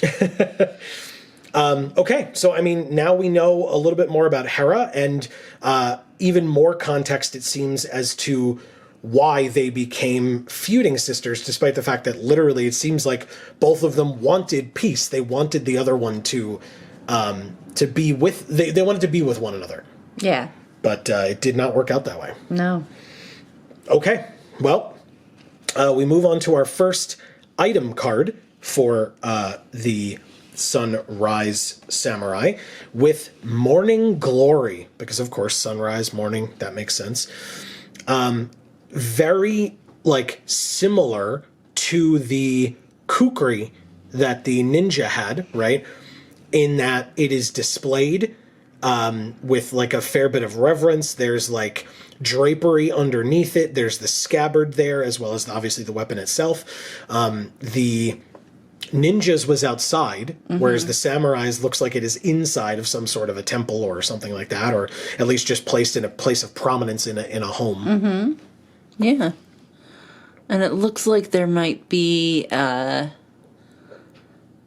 guess it's like a painting on the wall behind it. Sure, a sketch, a painting, whatever you want to call it. Yeah, maybe a tapestry or something. Yeah, I don't know if it has anything to do with the item. Sure. Its history or anything like that, but perhaps. Maybe. Or maybe it's just a decoration. Who knows? Yeah. But this is very pretty. It's called Morning Glory, I assume, because there's flowers on either side that are supposed to be morning glories. I mean, they kind of look like morning glories a little bit. You know more about flowers than I do, so I'll take your word for it for sure. So I'm sure that's what they're supposed to be. It's very pretty. I'll give it that. It's very pretty. Yeah, I agree. And again, it looks prettier to me than the ninjas did, because again, the ninjas was outside. It was a little bit gloomier out there. It was darker and possibly dirtier, or at least it appeared to be they're outside in a dusty environment. That's not necessarily the best place to be displaying your weapon to make sure that it's safe and whatever. But also in form of contrast, or at least comparison, this Morning Glory also has honed. We talked about honed with a lot of the ninjas cards. So again, making the focus be replacing the power, or be used instead of the power for damage purposes. And if you remember with the ninjas, it buffed it said if you performed a dark action, it got +2/+0. Yeah. This one says if you performed a light action, this gets +0/+2. Nice. Okay. So it's literally a mirror where the darkness raised the power or the strength, and the light raises the focus. And it's still by the same amount, but I love that. I love that contrast so much. Yeah, that's so flavorful, because then the light represents awareness and mindfulness and protection, while the darkness represents rage and sneaking up on because you're not sneaking up on your opponent to be defensive, right? You're sneaking up on them to attack. So yeah, that makes perfect sense. It's amazing, absolutely amazing. It also says Daisho. This action has reach as long as you control both a katana and a wakizashi. Okay, so notably, obviously, this is a weapon item katana. So I assume that the next weapon we're going to look at will be a, wakizashi. And it does make sense. We did see a lot of cards with the samurai that had two swords in hand. So I guess while both swords are in hand, they kind of buff one another in giving reach in this case, and maybe the wakizashi gets another benefit if you have a katana as well. Cool. Okay. So here, in fact, what a surprise, is the wakizashi. But now, notably, this one is outside. Yeah. It's not even, I guess it's leaned against a rock, so it's propped up a bit, but it's in what looks like snow and near a downed tree in the woods. So it, to me, appears like it's laid with less reverence than the katana was. Oh, big time. Yeah. And I'm not familiar. I've obviously heard of a katana. I have never heard of a wakizashi before. Obviously, that doesn't mean it's not a real thing. I'm just saying I've never heard of it. Well, if I end up looking it up after this video, maybe I'll leave it in the comments or something. Yeah, definitely feel free to check. But it's very clear that the katana is the familial weapon, having to do with her station, right? Having to do with tradition, having to do with everything that brings sort of respect and honor with her position and her family. Sure. Right? And this appears to be a weapon that she came across and then began to use, or a weapon that maybe... I don't know. I think if the story was a little bit different, if we came to find that the samurai also wanted to escape the clutches of being shogun, right? Sure. Then maybe she would have teamed up with her sister, and this would have been like the rebellious weapon that she used. But that isn't how the story went. So I don't actually know the story with this piece. Well, so maybe this gives us more context, maybe it doesn't, but the flavor text here in the gray section says, "Swifter than the wind, this elegant blade dances in the hands of a master." So the interesting, maybe she only received this sword once mastering her craft, or once she mastered her craft. So it wasn't obtained until she became a shogun, right? So she started with the katana, but then gained this later on. Again, I don't know why that means it gets depicted out in the snow as opposed to kind of reverently displayed. Although, obviously I know it in as much as you mentioned, like, the katana is more for the ceremony, whereas this is more for utility, I guess. Okay, right? Yeah.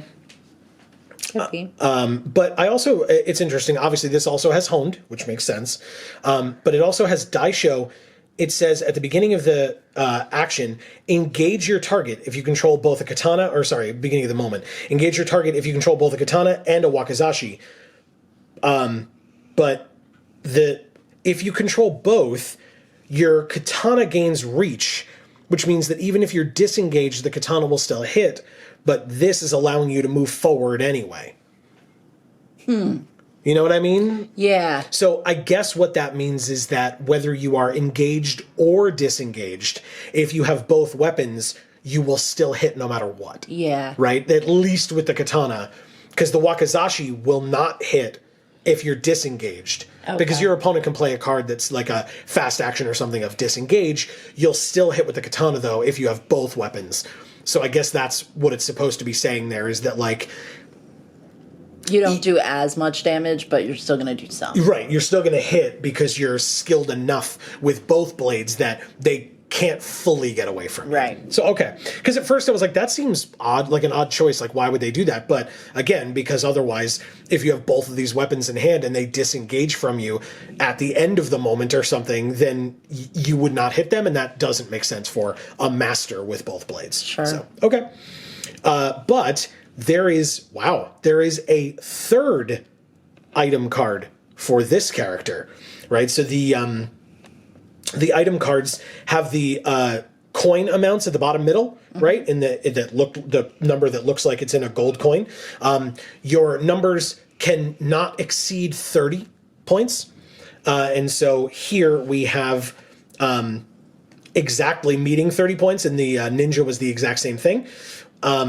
So here we have the Gilded Kavacha, which is an armor item, I should say, plate armor. The other two obviously were weapons.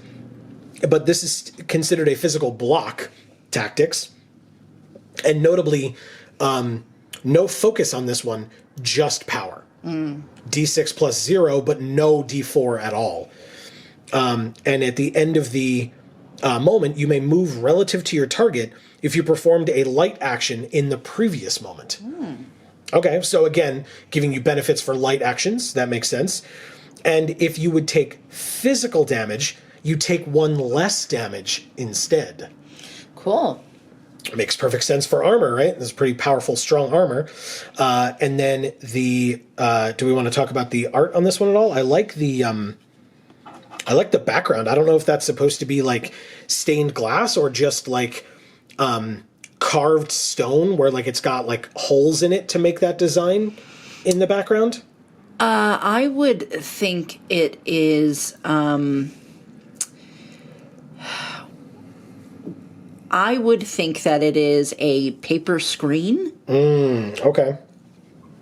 Sort of dividing rooms or dividing like an outside area from sort of an inside area. Sure.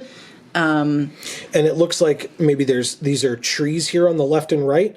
So we might be outside, like that behind the character is going into a home or a structure. Yeah, I think those are vines sort of coming down the walls. Sure. So these sort of gray areas are walls, and that center area is sort of a door or a screen made out of paper or like a vellum or even like a very thinned out leather type thing, and then it's just got those holes in it to let light through, to allow for ventilation, and to be decorative. Sure, and it is very decorative. It's very pretty. I like that a lot. And then for some flavor, the flavor text on here says, plated with golden resolve, this suit of armor shines in defiance against death. Wow. That's very cool. Yes, it is. Very cool. Okay. Yeah, I like that quite a bit. Okay. And then now away from our items, we have our first regular card in the deck, Guarded Stroke. It's a physical attack tactics. And wow, that person has been split in half. Oh, yeah. Okay. Oops. It's a nice clean cut, that's for sure. Yeah, I mean, clean, you said it. There's very little blood associated with it. But I assume that will drastically increase once the half falls off the other half. Actually, I mean, I'm not a doctor, but I can say that I learned from someone who worked in the medical field, full amputations bleed less than partial. Huh. That's something that I discovered when I was teaching first aid way back in the day. So, I mean, yes, I'm sure it will bleed more, but it's somewhat accurate that, like, you're not getting a ton of spray out of this necessarily. Okay. But anyway, I also like, it's called Guarded Stroke, but it's an attack. So, like, how is it guarded? Well, it says if you would take physical damage this moment, you take 2 less damage instead. Ooh. Beautiful. And I like that. Yeah, me too. And then the flavor text says, those who master fighting in armor weave its defenses into their attacks, leaving foes equally awestruck and exposed. Wow. Okay. Yeah, this card is super flavorful because, again, it has similar wording in terms of taking less damage to the item card of the armor, right? And it's exactly what the flavor text says.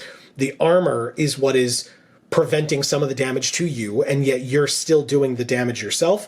And as we note, it's got a D6 plus 2 for power and a D4 plus 2 for focus. Wow. Really, I like this card a lot. That's great. Yeah, it's great. And of course, there's more than one of these, which is awesome. In fact, more than 2. Wow. I like this art a lot. It is Dawn-marked Duel. So, interesting. I mean, Sunrise Samurai, right? We got Morning Glory. Now we have Dawn-marked Duel. A lot of words indicating the same time of day. Look at that art. Yeah, it's very interesting. I guess these are things that are reflecting back the light that is hitting them. The things on their backs or the weapons? Because the things on their backs almost look like banners, but like magical banners, right? That like... So maybe they emit their own light? Yeah, that's how it feels to me looking at it. Sure. But, I mean, what the hell do I know, right? I'm not sure. Because obviously, like you said, it looks like the weapons that are clashing are creating sparks, which might be the light that is being reflected. Plus, of course, we have the sun rays coming from the upper right that we've had in a lot of the other art that we've seen so far. So, wow. Really, really cool. These both look like samurai, right? This does not look like samurai versus ninja in this particular artwork. But again, as we explained, that will not be every bit of artwork in the entire set or deck here. And then it says cards with the keyword fast cannot be planned in this moment or future moments. Oh. Okay, and that is very much the ninja's MO, right? There were a lot of fast cards in there, which makes sense for a ninja, but this is making it so that that can't be a thing anymore. Sure. That's awesome. And then the flavor text. Bound by mutual respect, the duel begins. The clashing blades echo their commitment to unyielding honor. I like that. I like that a lot. And then a D6 plus 1 for power and a D4 plus 3 for focus. Okay.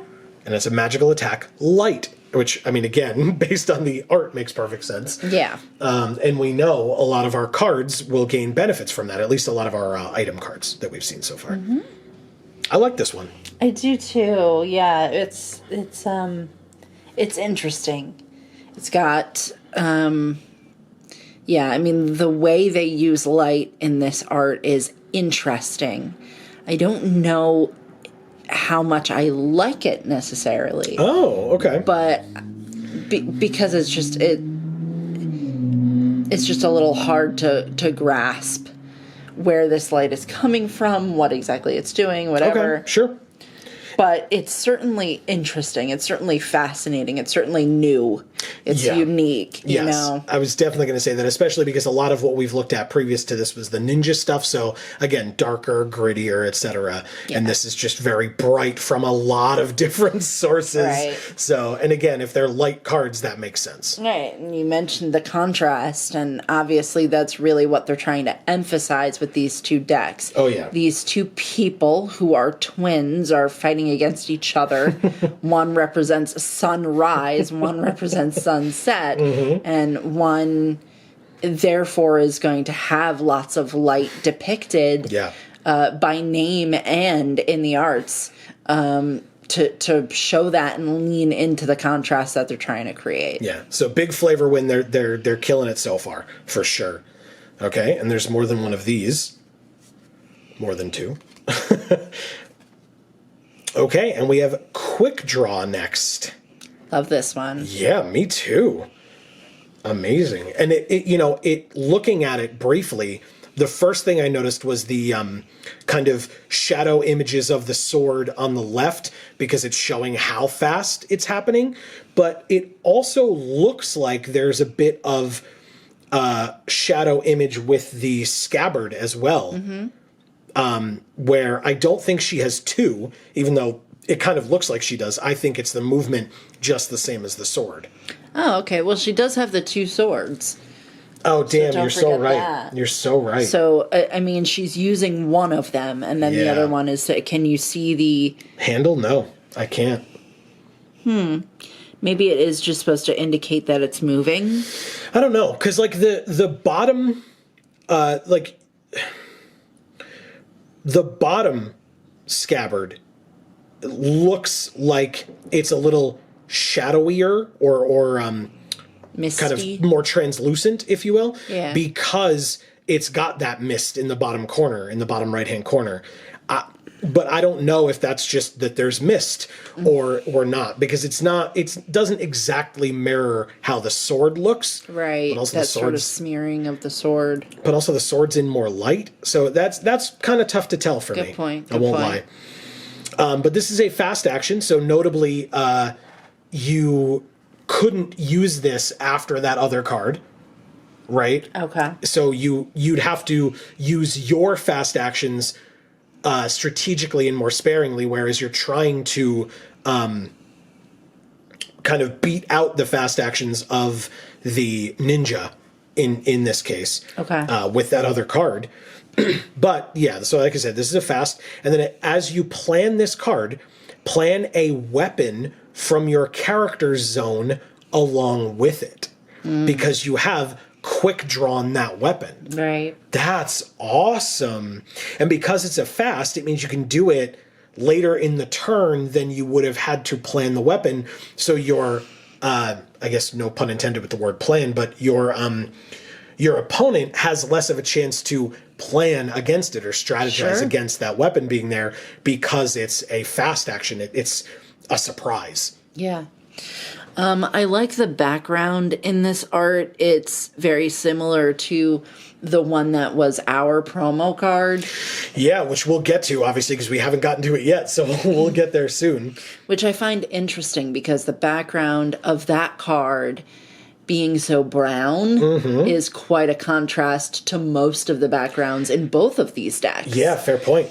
So I'm happy that there's like another one and there's some bit of cohesion with that piece of it. Sure. And yet they still got some light in there on the left. Oh, of course. You have to. Yeah. That's the idea, right? It looks beautiful. Really, I agree wholeheartedly. Okay, and we have more than one of those. More than two. Okay. A lot of duplicates here at the beginning, at least. Ah, of course. We made it. Okay, so both sisters get dragons. Yeah. This is the Inner Sunrise with a magical draconic attack. Or, sorry, it's not an attack, but magical draconic card. This one also costs 2 action points and 2 health points, just like the Sunset Ninja. And it says basically the same as, again, in contrast, you choose 2. It's a fast as well, so again, can't be played with that earlier card, or after that earlier card. But you choose 2. You draw a card. Your light actions get +2/+1 until end of turn. Your tactics actions get 1/2 until end of turn. Or search your discard pile for a card, put it on the bottom, and you can't make the same choice twice. So the ninja let you search your forgotten pile. This lets you search your discard. And obviously this buffs light and tactics, whereas the other one buffed dark. Yeah. But I mean, again, the artwork is almost exactly the same. Right. Slightly different colors. Still gorgeous. And I guess my question as to whether the dragon that the ninja got was because of being a ninja, because of being a samurai, or just because of their family or whatever. Right. And I guess arguably we don't know, because the time that Abha spent as a samurai, maybe she gained that ability and just never got rid of it, even after becoming a ninja. And now Hera has it as well, because she is a samurai. But I assume it's just a familial thing. Yeah, that's what I think. It's very cool. Right? Yeah. But again, very similar to the other card. I think if I saw both of them next to each other, I would have to only look at the sister in the middle to determine which was which. Oh, okay. In terms of the art. Looks very close. Ah, look what we've got here, Amy.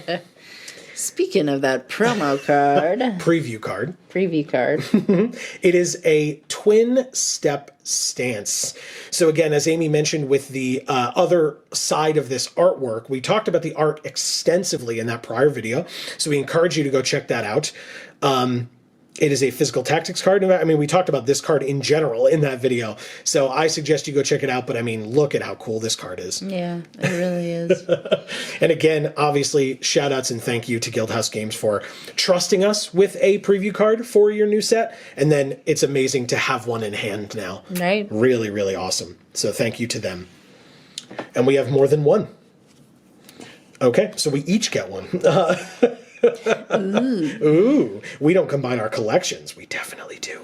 Okay, so we get to the card for the art that we talked about on this front card here, which is interesting. It's called Key Stance, and some people would call this the key artwork for the card because it's depicted on this explanation card at the front. Okay. So I think that's kind of funny. I don't know. I'm not sure they did that on purpose, but I don't want to take anything away from them if they did.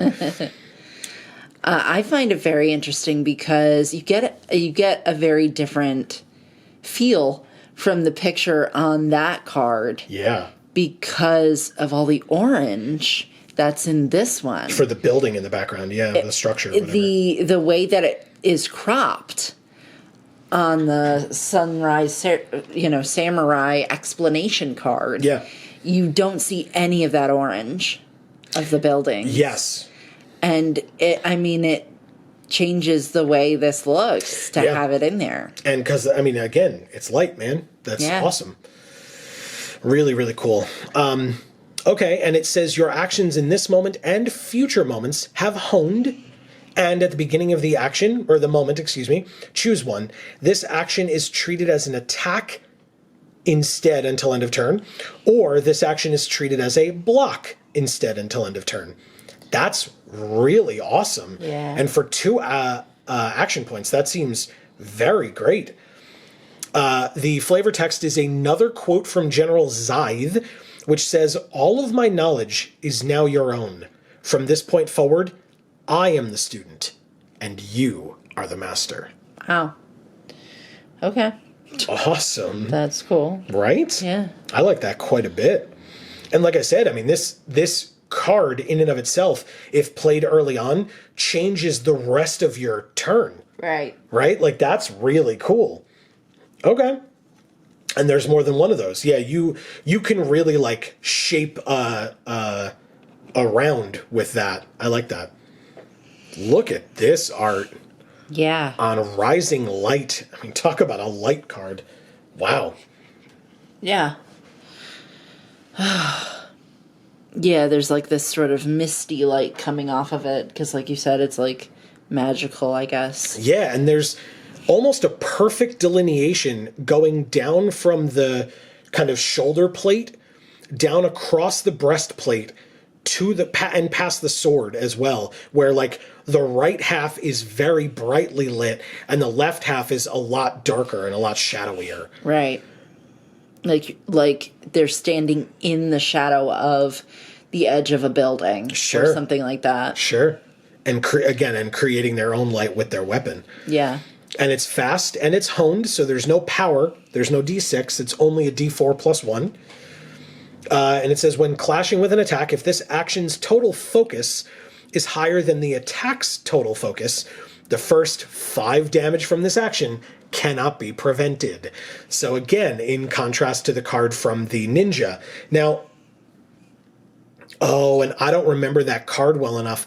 These have to be complementary arts. It's the darkness art. Oh, going into the rising light. It's gotta be. That's really cool. It's gotta be. That's really cool. Oh, Falling Darkness. I'm remembering now. Falling Darkness and Rising Light, and they are in fact dual images, because the light is trailing off of the samurai to the right, whereas the Falling Darkness was trailing off of the ninja to the left. Right. Like I said, go back in this video and check that out. If you can't picture it in your mind or you don't remember it, go back and find that portion and check that out, because that's amazing contrast between those two. Yeah, and so you would imagine this art on this card basically sitting just to the right of the art of the other card, because they're both sort of like drawing their weapons toward the other and about to fight. Gorgeous. Sort of thing. Gorgeous. This is Magical Attack Light. It's fast. It's honed. The Falling Darkness was fast and honed. Amazing. Amazing. I really like that a lot. Yeah. Okay. And we have 2 of those, which I believe we had 2 Falling Darknesses as well. So that makes perfect sense. Oh, God. How am I going to pronounce this? Iaido that's how I would say it. I'm sure if it's wrong, I apologize. And if you can phonetically spell it in the comments, I'd appreciate it if you know how to pronounce it. But I would say Iaido for how to pronounce this card. I would say... Oh, that's an I. Okay, I thought it was a J. No. And I was like, Jido is how I would say it, but... Yeah, it's 3 vowels in a row, which is not typically a thing you see, so it's a little odd. But, again, I'm sure there's reason behind it. Don't get me wrong. I'm not saying anything like that. I would trying to figure out how to pronounce it. So, it's a physical tactics card for only 1 action point. but there's a lot of text on this thing. It says, before paying to perform this action, if your target has an attack planned targeting you in any moment, and you are the active player, you may combine up to one weapon card from your character zone and any number of attack cards from your hand with this action. This is a very complicated card. Yeah. And then at the end of the moment, if this action is a combo, forget it. Otherwise, discard it. Okay, so in other words, this is a powerful card, and they don't want you doing it multiple times in a combo, so that's why you would forget it as opposed to discard it, because you could get your discard cards back a lot easier. And then it says, if it's in your discard pile, you may forget it at the start of any moment. And if you do, your current and future actions get +2/+2 until end of turn. I feel like this is like a sleeper card for like how powerful it could be. Especially for like one action point. Like I feel like it would require a fair bit of strategy and planning, but that makes sense for a samurai deck. But sure. Wow, I really like this one. Again, I'm not a strong brewer. I'm sure there are a lot of other people out there who are. And this one even sets bells off in my head of like, this is good. Yeah, this like is good. You could do a lot with this. Like, pay attention. So yeah, I mean, if folks have ideas with this just from looking at it or hearing about it, or maybe you've made a deck already with this, let us know in the comments. I'd love to hear from you. Yeah. As far as the art, you can't really tell where she is. Yeah. But what I almost feel like when I look at this image and its lighting, I almost feel like, have you ever been inside of like a large, like rental white tent?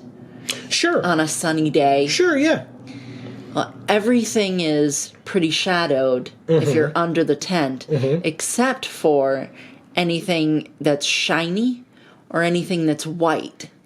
And then the tent itself as white is very bright. Right. So you looking at the inside of the tent on a sunny day, that the tent itself is very bright, and there's a lot of light coming off of anything that's like white or very, very shiny. Okay. And everything else is very shadowed because that's the intention of the tent, right? Okay, is to keep the sunlight off you. Sure. And I feel like that's what I'm getting from this, is just like I looked at this art and I just felt like I was at a fair or something where you'd be under this white rental tent on a sunny day, and you're trying to see what's under there, and you can't because it's oddly dark, because you can really only see so well the stuff that is really shiny, white, or the tent itself. Interesting. I thought you would have focused on, am I right, cherry blossom? Is that what this tree is in the background? I can't tell. I mean, the texture is such that it almost, I see like a petal. Yeah. But the texture is almost feather-like to me. Okay. More than leaf or petal. Okay. I mean, because you can see the tree trunk on the right under the sword. Oh, yeah. It's like a branch. Yeah, so it's like, well, I thought it was the trunk coming up because everything, again, kind of leaning to the left. Yeah, it's sort a little of bit. off kilter. Yeah, sure. So then I saw, up in between her face and the hilt of the sword here, and then under the sword on the left, it looks like cherry blossom to me almost. Cool. Very cool.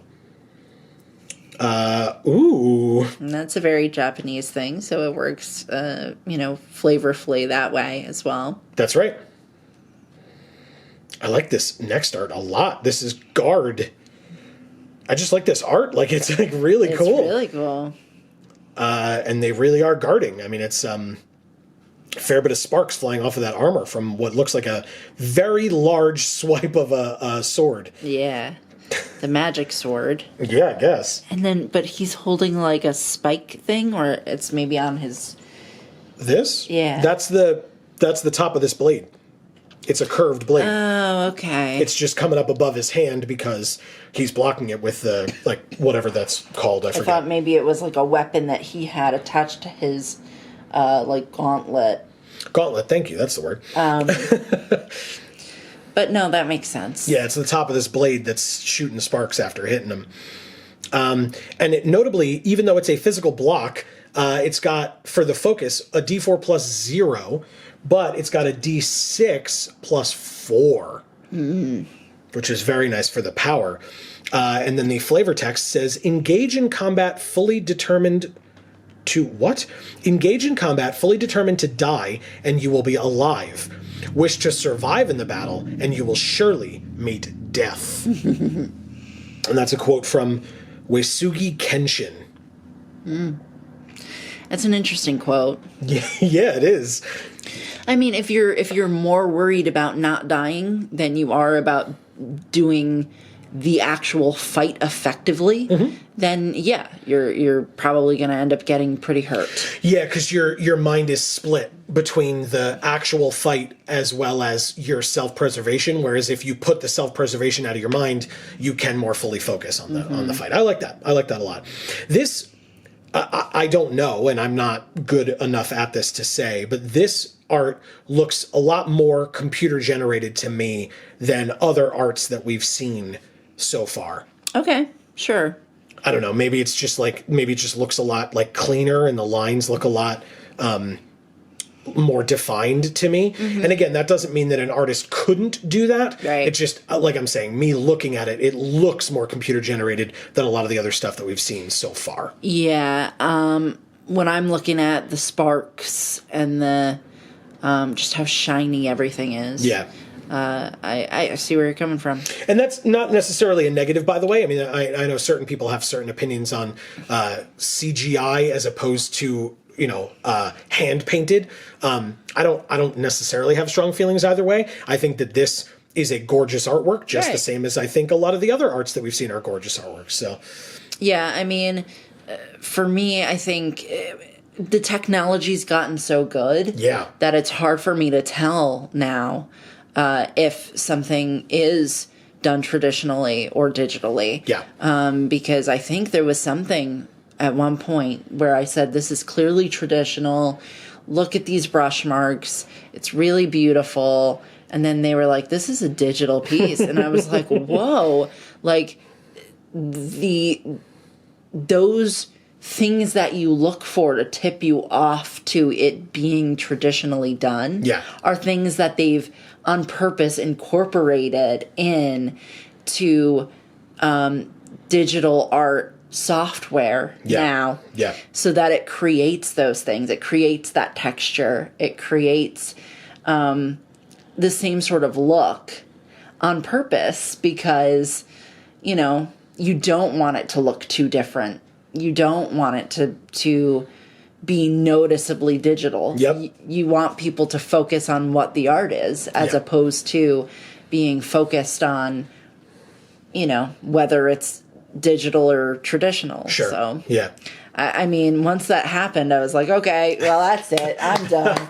I'm not guessing anymore because now it's too hard to tell. Sure. And that was the point. Sure. Right? That was what they were trying to accomplish with that. So they did it. Yeah. I agree. Yeah, really, really cool. Yeah. I also really like this art, too, because this is a much more traditional samurai armor. Sure. Than the one that she is wearing. Yeah. And so I can appreciate that from just a historical standpoint. Sure. Yeah. Sure. Okay.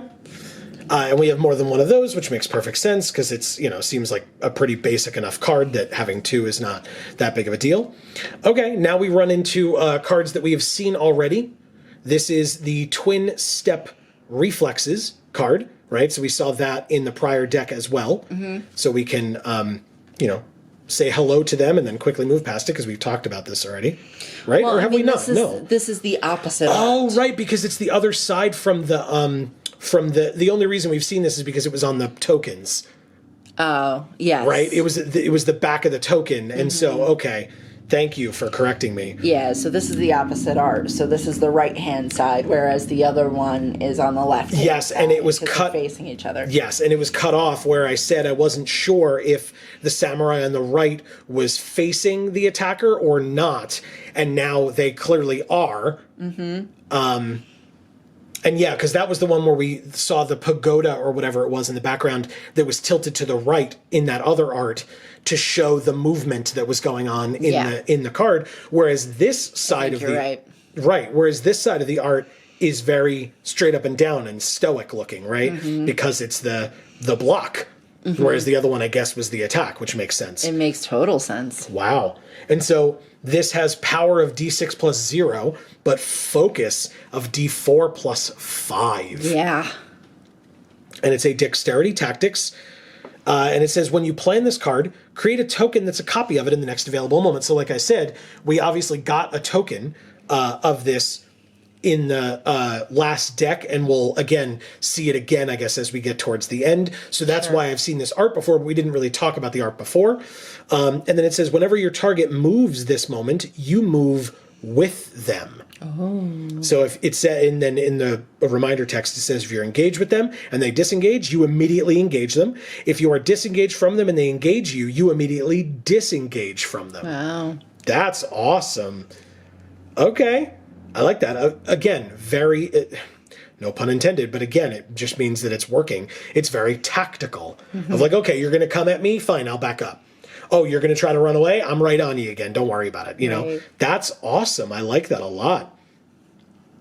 And I mean, we talked about the, I guess, the background and stuff when we talked about the attack, but.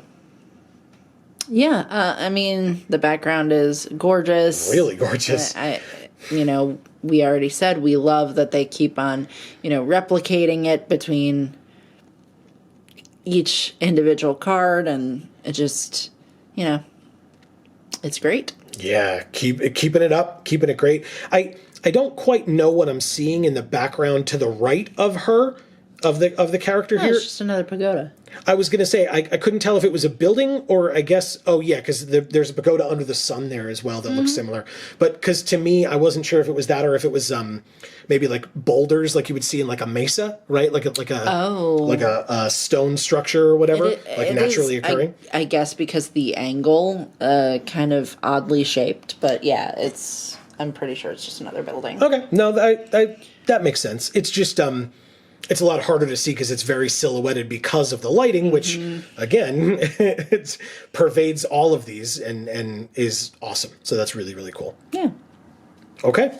And there are 2 of those. Very nice. And then we have Hirakame. Oh. Wow. Okay. I like this art a lot. Me too. Beautiful. Okay, and then, because the art looks a little weird, right, in terms of, like, her stance. But the flavor text says, the stance looks off balance, but beware, practitioners are never off guard. And again, the flavor of it, the card says at the beginning of the moment, force your target to engage you. So you look like you're off balance, so your target's going to come at you. Right. And then you're not off balance, and so you're able to strike back. That's great. And this is a physical attack tactics. Great. Love the art, the colors. I mean, that turquoise, stunning against the fall leaves. So I think before when you mentioned cherry blossoms, yes, it probably is actually just leaves. Okay, sure. That they kind of washed out. Because this is a fall picture, and if you recall, in the woods with the sword, it was fall. Yes. Okay. Thank you. Yeah. Yeah. So, and it looks stunning. It really does. I mean, just beautiful. Yeah. And the gleam coming off of the sword, and even the green of this guy's like tunic or toga or whatever you want to call it that he's wearing, like, it's not as green. Like, it's still a slightly different color green than the sash of the ninja, but it's also just a color that we haven't seen a lot of especially in this deck, but even again in the last one besides the sash. So it's just another chance to get another color in there to kind of diversify the art a little bit. Yeah, and not just that, but it's a bright color. Yeah. And it's it's quite the contrast to the fall leaves again, but it still kind of matches the turquoise, but not too closely. Sure. So you can really tell, and it's nice. Yeah, really, really nice. And like you said, that turquoise, I love it as well. That's really, really good.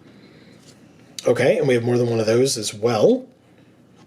Ooh, look at that darkness. We have Love that. Spell Piercer. This action's damage cannot be prevented by magical actions because it's a Spell Piercer. It's a physical attack tactics. Okay. Cool. Yeah, so I guess this purple stuff is sort of like a protection spell of some sort that's like shielding the person, maybe. And they're kind of like slashing through it, like opening up a hole in it. Okay, sure, yeah. So they can attack. Yeah, I guess I thought it might have been, I mean, it's same general idea, but like just mist or whatever, just to cloak the ninja in, right, for the darkness aspect. Yeah. So yeah, I like that. That's an idea too. Yeah. I don't know, I feel like the action points cost of 4 is like kind of high. I imagine, right, that the folks at Guildhouse Games know a lot more and have tested this a lot more. But just looking at this action's damage not being able to be prevented by magical actions must be very powerful. And so, because a d6 plus 2 and a d4 plus 2, that's not like drastically higher than a lot of stuff that we've seen in this deck or in the ninja deck, and yet it costs 4. So it's gotta be that it's better than I think it is. You know what I mean? Sure. That's what that says to me by the fact that it costs 4 action points to do it. All right. So, again, if you're a brewer or let me know in the comments down below. I want to know. And there are 2 of these. Okay, so now we have gotten to a card that we've talked about before. Here's a Honed Strike. Yeah. So we can go through that one. Gorgeous card. Yeah, very much. Speaking of gorgeous card, here is Deadly Swing. Nice. Now this is like almost exactly the sword that hit the guy with the guard art. But it's not the guard art. Like usually when you see that, it's like 2 sides of the same art like that. Yeah. But it's not, because otherwise you'd see his hand there this is and a you'd see the different sparks. thing. But it's drawn exactly the same.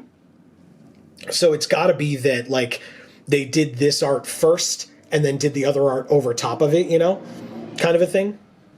That's what I feel see when I look at this. Okay. Yeah, I mean, this is, it's cool. It looks almost like, did they mention deserts? Yeah, because the the genie or whatever, I forget what it's called. It said the desert whatever. Because it looks like they're in the desert. Yeah. And there are sort of like sand dunes or sort of craggy areas that this person is fighting on. For sure. And they appear to be dressed like one of the ninjas, so. Oh, and it kind of makes sense too, because it says the flavor text is return to the elements. And again, we saw the flame slash from the genie. So, okay, so maybe they are in the desert fighting these like demon creatures. Yeah, or they're practicing, right? The elements that you would sort of encounter while in the desert would probably provide a lot of resistance to you practicing in that environment, right?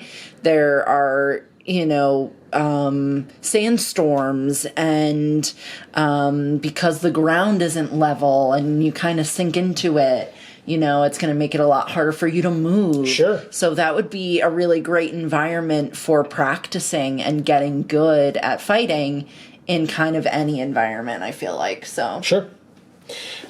Interesting, too, if you notice, we talked about this earlier, this costs 4 action points as well, just like that other card where I said it has to be more powerful than I think it is, because, first of all, the ability is this card takes 2 moments to plan and will occur the second of the 2 moments, and you cannot plan cards in this action's leading moment, right? So the first moment where you have to plan for this, you can't do anything.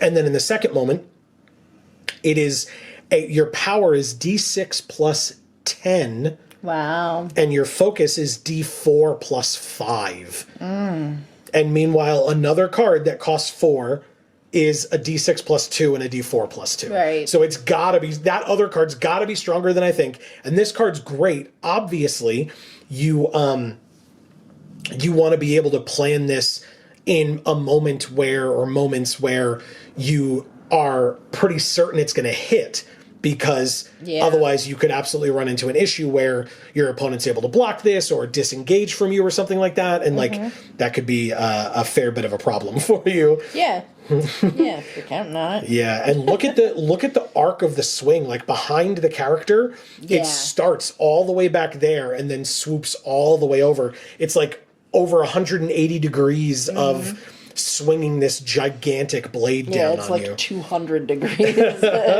And the quote, by the way, that I read, "Return to the Elements," was said by Ishi Singh, Aruval of Destruction. Oh, that's pretty fancy sounding. Right? It's almost a rival of Destruction, in fact. Oh. Isn't that cool? Yeah. All right, so that's Deadly Swing, and of course there's only one of those. Ooh, this art is very like modern comic book art to me. Yeah. I love it. I love like the blur. Yes. In everything but like the face and the hand. Yeah. Yeah. And it kind of gets more extreme the further back you go in the image. Like in the background you can barely tell what's going on, and in the foreground, again, the face and the hand are very clear, but like the outer edges of the outfit get fuzzy. Yeah. And I mean, in a stance like this, it's hard to believe that she's running, but she's got to be running, because there'd be nothing else that would create that sort of look. Plus the art. To this picture. Right. Plus it's called Swift Escape, so. Yeah. I guess she's running. Plus it's a fast action, right? So that indicates speed, and at the end of the moment you disengage from your target, so again, escaping. There is some flavor text here. "We were routed once before. In that shameful moment, fleeing under the guise of a commoner, I clutched our mother's sword and swore to never abandon our home again." Wow. And that's a quote from Hera, Shogun of Kin Mahal. So, okay, this is depicting her, I guess, having lost a battle and running away. And that she felt that it was shameful. She disguised herself and ran. Wow. But it also means that this is her. This is, for as much as we can see it, this is what she looks like, not in the mask and not in her armor and stuff. But she does have the sword. You can see it kind of under her arm there. Right. That's awesome. Weird. I love it. Okay, and it's a physical block dexterity, and it's got D4 plus 3 for focus and a D6 plus 0.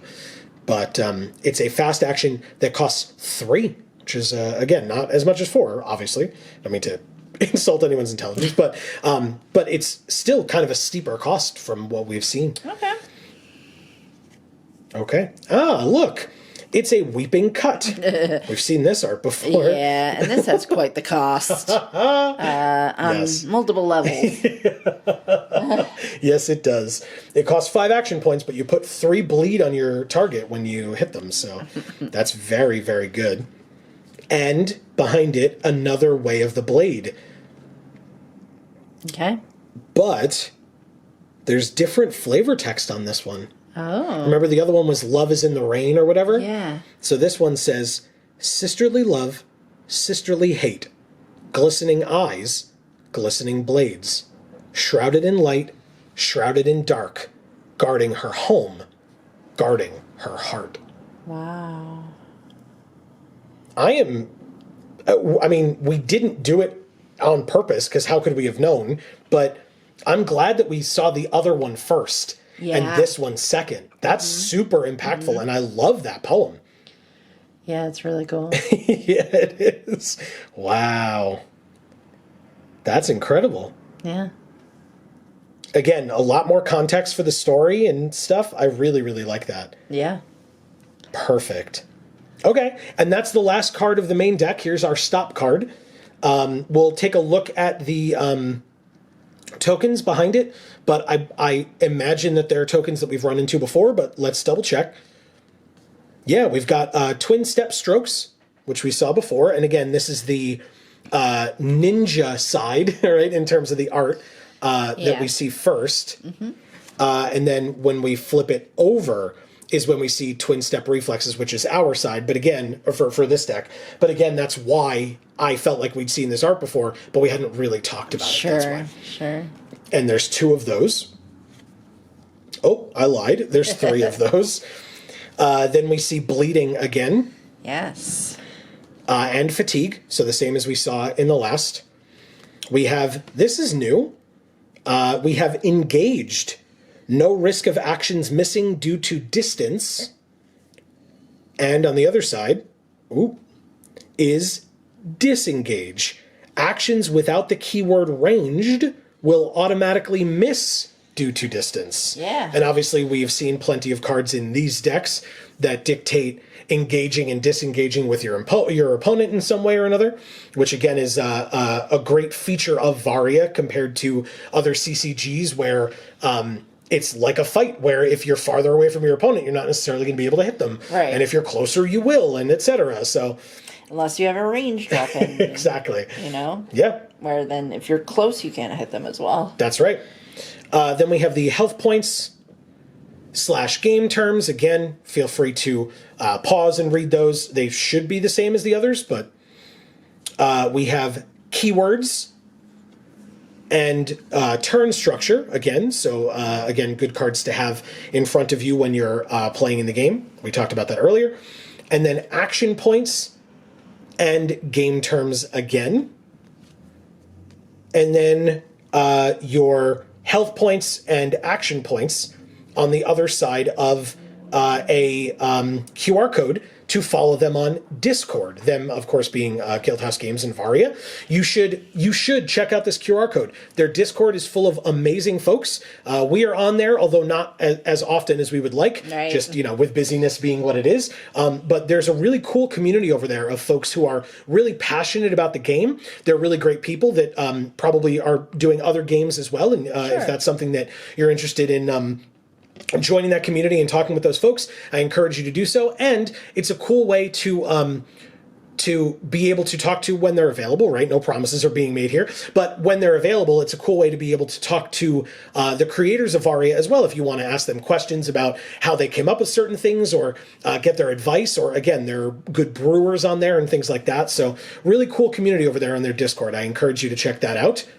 Yeah. And we've spoken with both of the main 2 creators of the game, and they are both lovely people. Exactly. They're fun guys. And like I said, let them know that Geek for All sent you. Another thing that we didn't talk about, this has to be a promo card. It is Shira Hadori Strike.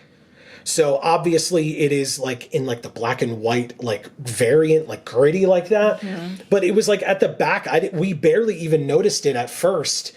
But it doesn't belong in either of the decks because it would have the information in the bottom right hand corner in terms of what deck it was from and stuff. And I know we've seen this art before in one of the reviews that we've done way in the past. Oh, okay. But it's awesome. Look at I love the black and white, almost pencil aspect of this art. Yeah. Like a a graphite sort of. It's kind of smeary though. I would think the background is maybe watered. Well, so they would take the graphite or maybe even an ink, and they'd water it down a lot. Well, I was going to say, be aware, I believe, if I'm remembering this correctly, and people are more than welcome to correct me if I'm wrong, as always, with literally anything that I've said, ever. But this art, I believe, exists not in this version. I think that this is just turned black and white from the colored version that's on a prior card. I see. And so I don't believe that it's done in pencil. I'm just saying that it now looks like it's done in pencil because it's been taken into black and white and the color's been removed. Sure. Well, in any case, it's beautiful. It really is. And I don't know. I imagine that this is consistent in terms of what the fact that this would be your promo card if you got one of these boxes. But I'm not certain on that. So, you know, feel free to check in, like I said, if you want to ask on the Discord or whatever, or see what other folks have said about it. But, I mean, yeah. This was these were really cool. I guess we can wonderful stuff. Yeah, we'll cut away and we'll go to our little outro here. So here you have it, all of the individual products all together for the Samurai versus Ninja Battle Box. Overall, Amy, good time. Yeah, love it.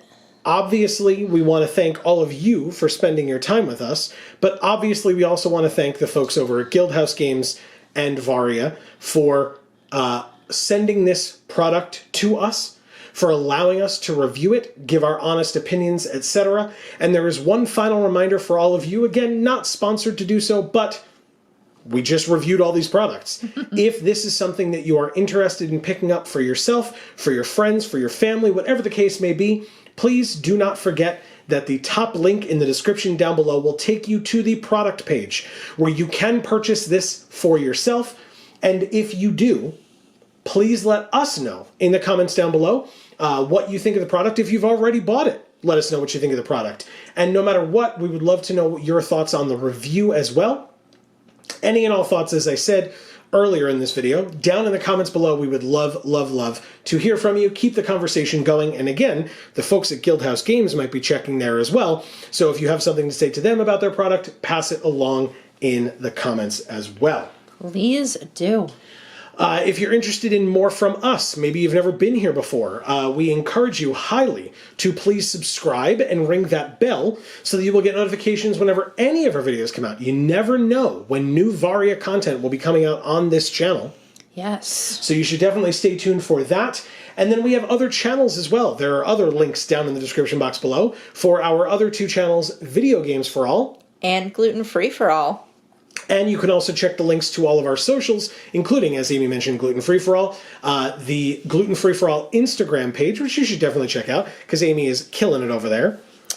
Yes, I'm putting photos up on that pretty frequently, every other day, every third day, so it's consistent content. That's right. So go give us a follow over there. We would really appreciate it. And you can always tag us in your gluten-free dishes that you're making at home as well. We would love to see that. So much. Give us ideas, right? Yes. And then we are also live here on this channel every Monday and Friday at 8 p.m. Eastern Time. In fact, this video is coming out on a Friday. In fact, a little behind the scenes, we'll be talking about it on the stream itself, but it'll be our anniversary the day that this video is coming out. Yay! So thank you for joining us on our anniversary as well. But yeah, we will be live tonight at 8 p.m. Eastern, if you're watching this the day it comes out, playing some more of our playthrough of God of War Ragnarok. Yes. But otherwise, if you're watching this after the fact, we play video games every Friday at 8 p.m. Eastern, and Mondays at 8 p.m. Eastern, we are playing a different CCG in Magic the Gathering, specifically Magic the Gathering Arena.